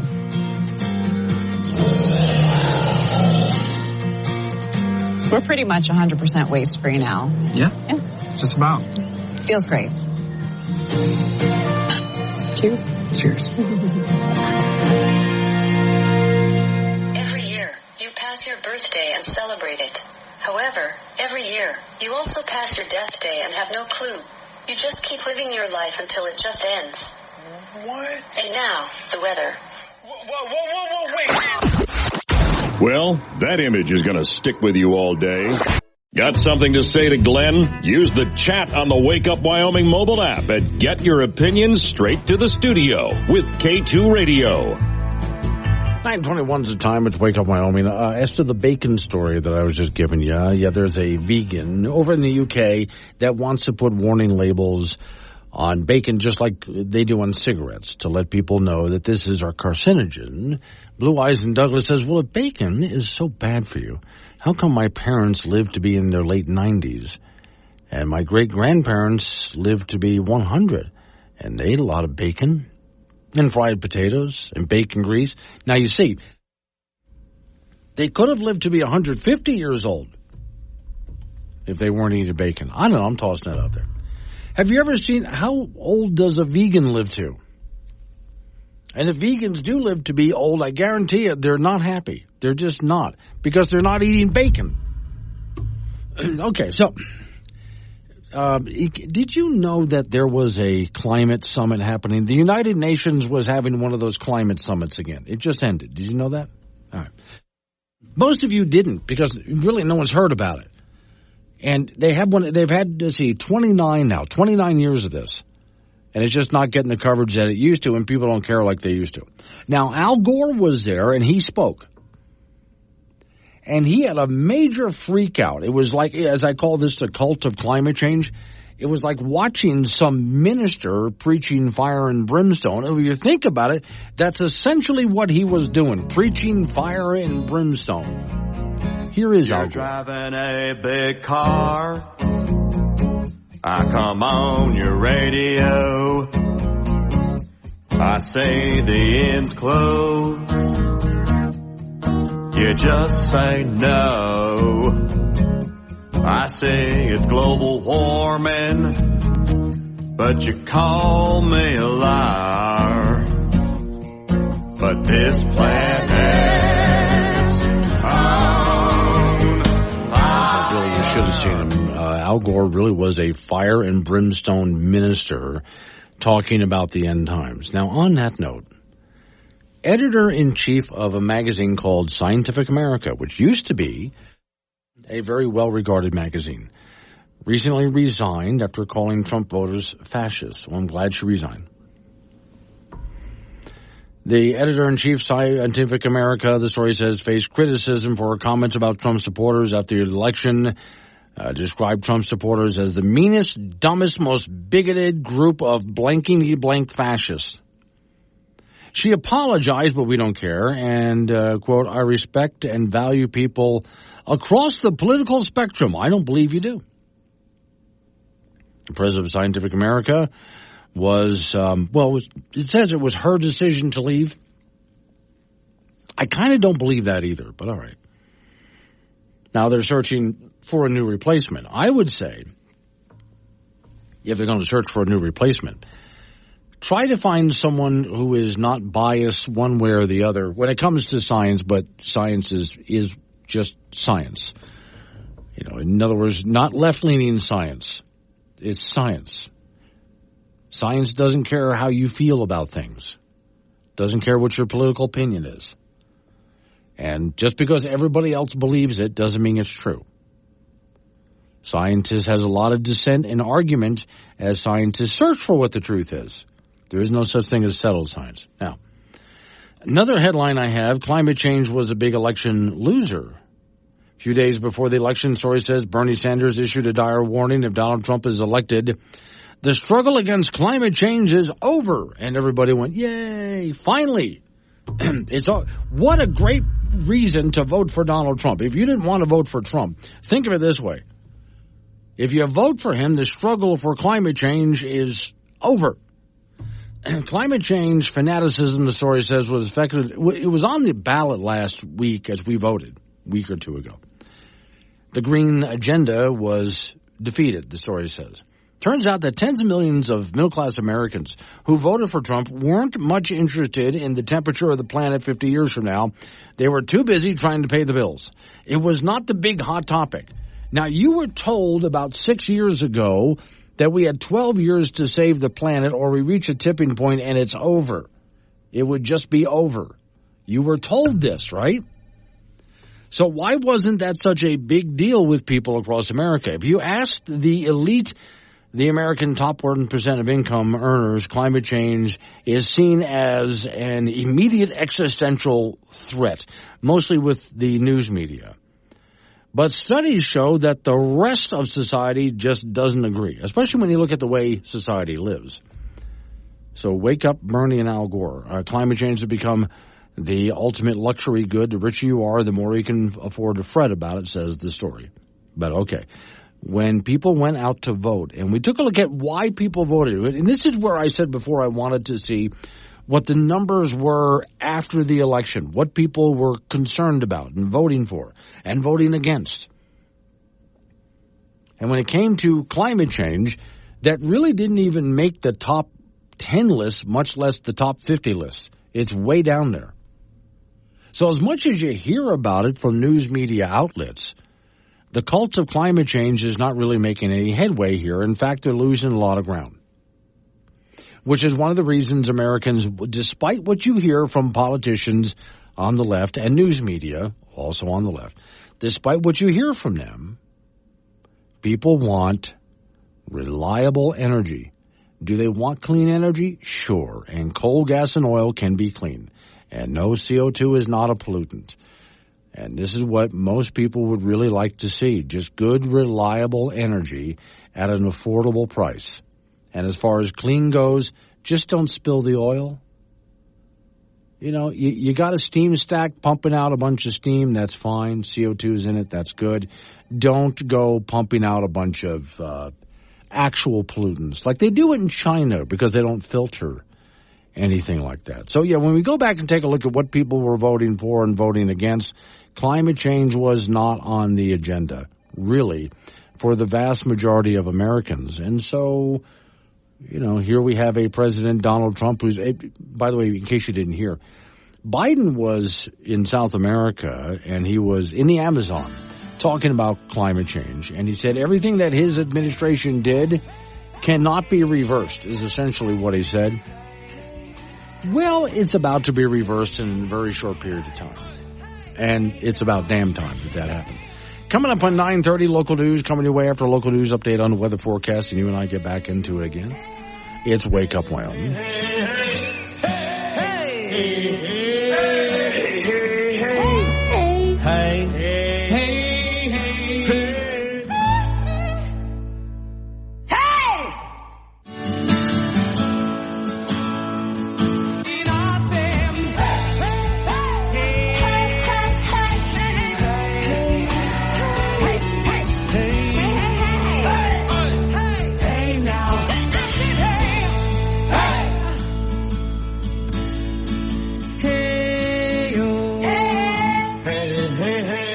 Want to talk to Glenn? Call 888-97-WOODS or chat him on the Wake Up Wyoming mobile app. This is AM 1030 K2 Radio.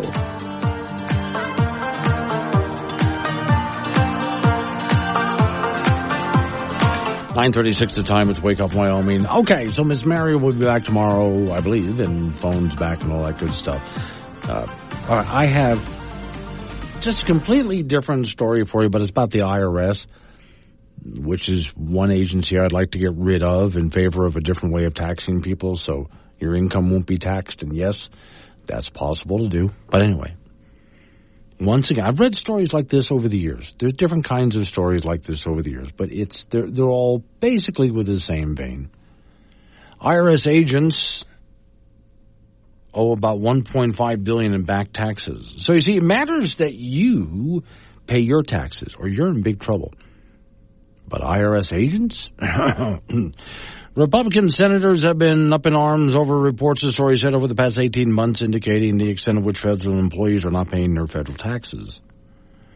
In a July letter, Senator Joni Ernest of Iowa noted that a recent audit by the Treasury Inspector and Tax Administration found that 149,000 federal employees owe $1.5 billion in unpaid taxes. Wow. And they get pretty good salaries there, too, so you think they'd be able to afford it. Tens of thousands of repeat tax cheats. Filing the tax returns year after year, the number is steadily increasing. In the letter, she challenged the Internal Revenue Service Commissioner to make thousands of tax-evading tax collectors pay the IRS. I would also fire them at the same time. Although I know if you fire them, what are they going to do to pay you back? But still. Ernest noted the audit found more than 5,800 employees of the IRS and his contractors owe about $50 million all total in overdue taxes. Quote, there is absolutely nothing fair about forcing hardworking Americans to pay the salaries of tax-evading tax collectors. While the IRS targets lower-income middle-class Americans, nearly two-thirds of the audits, surely the irony, the hypocrisy can't be missed here, is a quote. Taxpayers are being forced to pay bills more, taxpayers will never trust the IRS. Well, that's true. One Republican Senator, Chuck Grassley, wrote, outrage at 17,000 federal employees who are repeat offenders. Well, who's going to come after them? They're so busy coming after us. Federal employees have a heightened responsibility to, well, pay their taxes. In other words, what even politicians and bureaucrats don't do, which is live what they demand that the rest of us live. Amid these disclosures, one Republican Senator, Mike Braun of Indiana, offered a proposal that languished in Democrat-controlled Senate but could have a new life under a GOP president. I would really love to see the Republicans do something about this. Now, this was on Fox Business News the other day. What's the amount? Well, it's over $50 million, and Joni Ernst, Senator from Iowa, is a true hero of taxpayers. She got the Inspector General to do this study, and we found that the IRS has been given now almost $80 billion more money, no reform, no taxpayer protections, and the single vote that gave them all that lovely money was Kamala Harris. This is going to be a presidential issue. The IRS agents are not paying their own taxes, some 500 of them with massive problems, including not paying taxes, but other things as well, were fired. You go, oh, good. They were brought back. Okay, you can get even fired. It's tough to get fired, but when you get fired, they still bring you back at the IRS. This is an agency that's run amok and needs not more money, but it needs some internal discipline and more people getting fired permanently. Let's show the numbers. So this is a presidential race issue because you're saying Senator Kamala Harris was the vote that broke the tie, I guess, or whatever it was, to get more IRS audits and get that more money to the IRS. So this recent audit by the Treasury Inspector General for Tax Administration finds nearly 6,000 IRS workers and IRS contractors owe close to $50 million in overdue taxes. Nearly 150,000 government workers overall owe $1.5 billion. Talk to us more about Senator Harris's involvement in more IRS audits. Well, she, as vice president, there was a 50-50 split in the Senate, and she voted yes.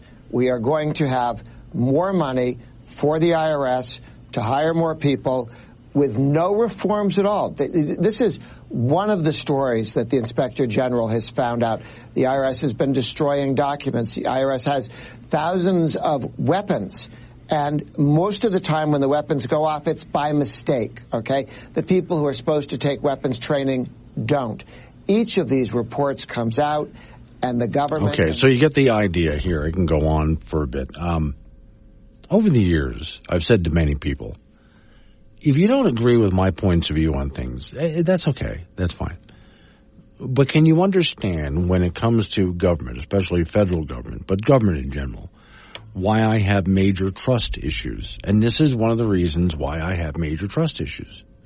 Now, if this number, which is a huge number of IRS agents, don't pay their own income taxes, who's going to investigate them?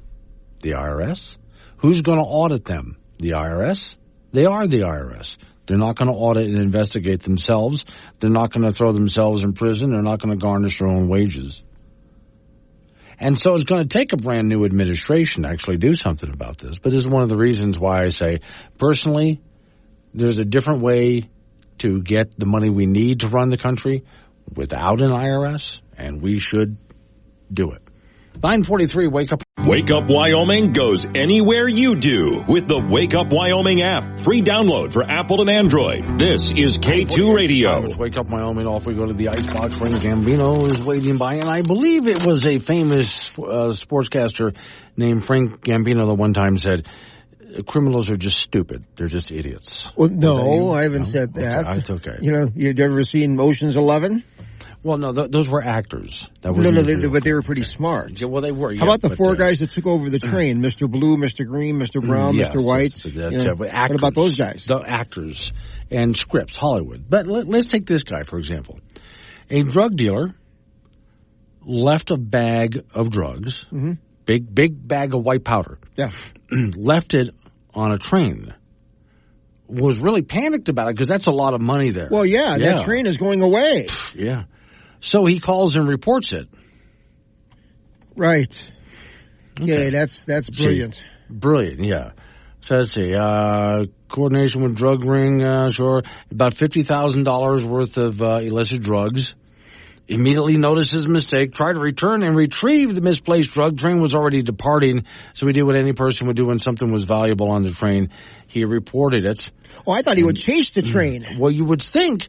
If it's still in the station, go. Just watch out for the posts. And especially when he's on drugs, you think he'd be able to catch the train. At least at the end, sure. And just hop on. Yeah, okay. Staff had already found the bag, reported it to police. So, we got your stuff. Yeah. Yeah, we found your bag. And this is what the cops will say. Please come and get it. Oh, yes, please do. Yeah, and he did. Oh, yes. It's kind of like one of those scams that the cops were like, hey, you want a new color TV? Come to this hotel room and pick it up. Yes. And then they arrest them right on the spot. I think one of the best ones I saw was in Florida. There was a house that was selling drugs, and one of the side windows, they basically set it up like not a drive-through, like a drive-through? But a walk-through. Yeah, you just walk up to the window, hey, give me this, and they hand it out. So the police raided the place, but then thought, well, with all of these people coming up trying to buy illegal drugs, why don't we just keep selling? Yeah, set up their own house. Yeah. Sure, yeah, so they just continued to sell out of that house, and as people would buy the drugs and walk away and turn the corner down the alleyway, they would run into the other cops waiting for them. So now I'll go back to, right? I think it was once the famous Frank Gambino has said that criminals are just stupid. Wasn't that you? Yeah, maybe. Yeah, I think it was. All right, college football from Friday night. The disastrous season for the Wyoming Cowboys continued. They lost to Colorado State in the Border War 24-10 in Fort Collins, losing the bronze boot after holding on to it for 3 consecutive years. Or more, 7 of the last 8 years. Loss dropped them to a brutal 2-8 on the year, while CSU was 7-3. Redshirt freshman quarterback Caden Anderson played like a redshirt freshman quarterback. Woeful effort of 13 of 30 for 120 yards. Meanwhile, CSU had a field day running the football of over 240 yards. This is back-to-back games where the Cowboy opponents just have run the ball down their throats, and that points to some serious issues on the defensive line. Injuries are playing a part too, but who's making tackles over there? UW came out flat in the game. They didn't play with much emotion. How does that happen in the Border War? And Cowboy tough just does not apply to this group this season. Some Cowboy fans are deep into the cancel culture, calling for the head coach to be fired, the athletic director to be fired, the maintenance people to be fired, everyone to be fired, and it goes on and on and on. Here's the reality. The university may not be able to fire the coaching staff and pay their buyouts and then hire a new coaching staff and pay them too at the same time. It's going to get worse for the Pokes. They will host Boise State on Saturday in Laramie. High school football, the state championship games held in Laramie on Friday and Saturday. In Class 4A, Sheridan won their 4th state title in a row and went undefeated with a 21-0 win over Cheyenne. Star Valley won all their games this year, their 3rd state championship in a row. Downing Cody 22-7. Bighorn won all their games this year and have won 2 of the last 3 titles in 2A, drilling Cokeville 42-12. Pine Bluffs won the 1A 9-man championship, 28-22 over Lingle Fort Laramie. So the Hornets have won 2 of the last 3 in 9-man, and Little Snake Rivers won 2 of the last 3 titles in 6-man as they beat Burlington 87-50. National Football League, the Denver Broncos are 6-5 after a 38-6 win over Atlanta. Quarterback Bo Nix, really good day, going 28 of 33 for 307 yards and 4 touchdown passes. The Falcons are 6-5, but it's a momentum boost for the Broncos, who will be at Las Vegas on Sunday. And in men's college basketball, the Wyoming Cowboys are 3-1 after an 86-69 victory over Utah Tech and Laramie on Saturday night. Kobe Newton led the way with 19, so UW atoned in a portion for a bad loss to Texas Tech on the road back on Wednesday. Cowboys will be at home on Friday hosting Southeastern Louisiana. That's it in sports. So let me ask you, if there's only 2 UW games left and you're someone who has season tickets, do you bother? Well, if you want to, part of the thing going down there is it's a big reunion with all the fans and stuff like that. You commiserate, you tailgate. I mean, that's part of it. It's a big part because the Wyoming's fan base is so spread out between Colorado and Wyoming and everywhere. However, if you want to go to the Boise State game and watch a good football team, Boise State is a good football team. Okay, yeah. And maybe you show up and visit with all your friends and tailgate, but you just don't go into the game. Yeah, and say the weather's awful. No, yeah, there's an excuse. See, if the team was winning, it doesn't matter what the weather is. Yeah. If they're losing, they're like, and they're playing Boise State, let's just watch the game on TV. 60 degrees, and it's a little breezy. Watch the game on TV. That's all right, yeah. But, oh my gosh, there was something else on TV I was going to watch. I'll record it, get to it later. Maybe. Yeah. Maybe. Right. Thank you, Frank. Coming up on, are we being too hard on the guys? Yeah, I feel bad about that. But all right, coming up on some local business we have to take care of. We're going to roll into news time after that. It's Wake Up Wyoming.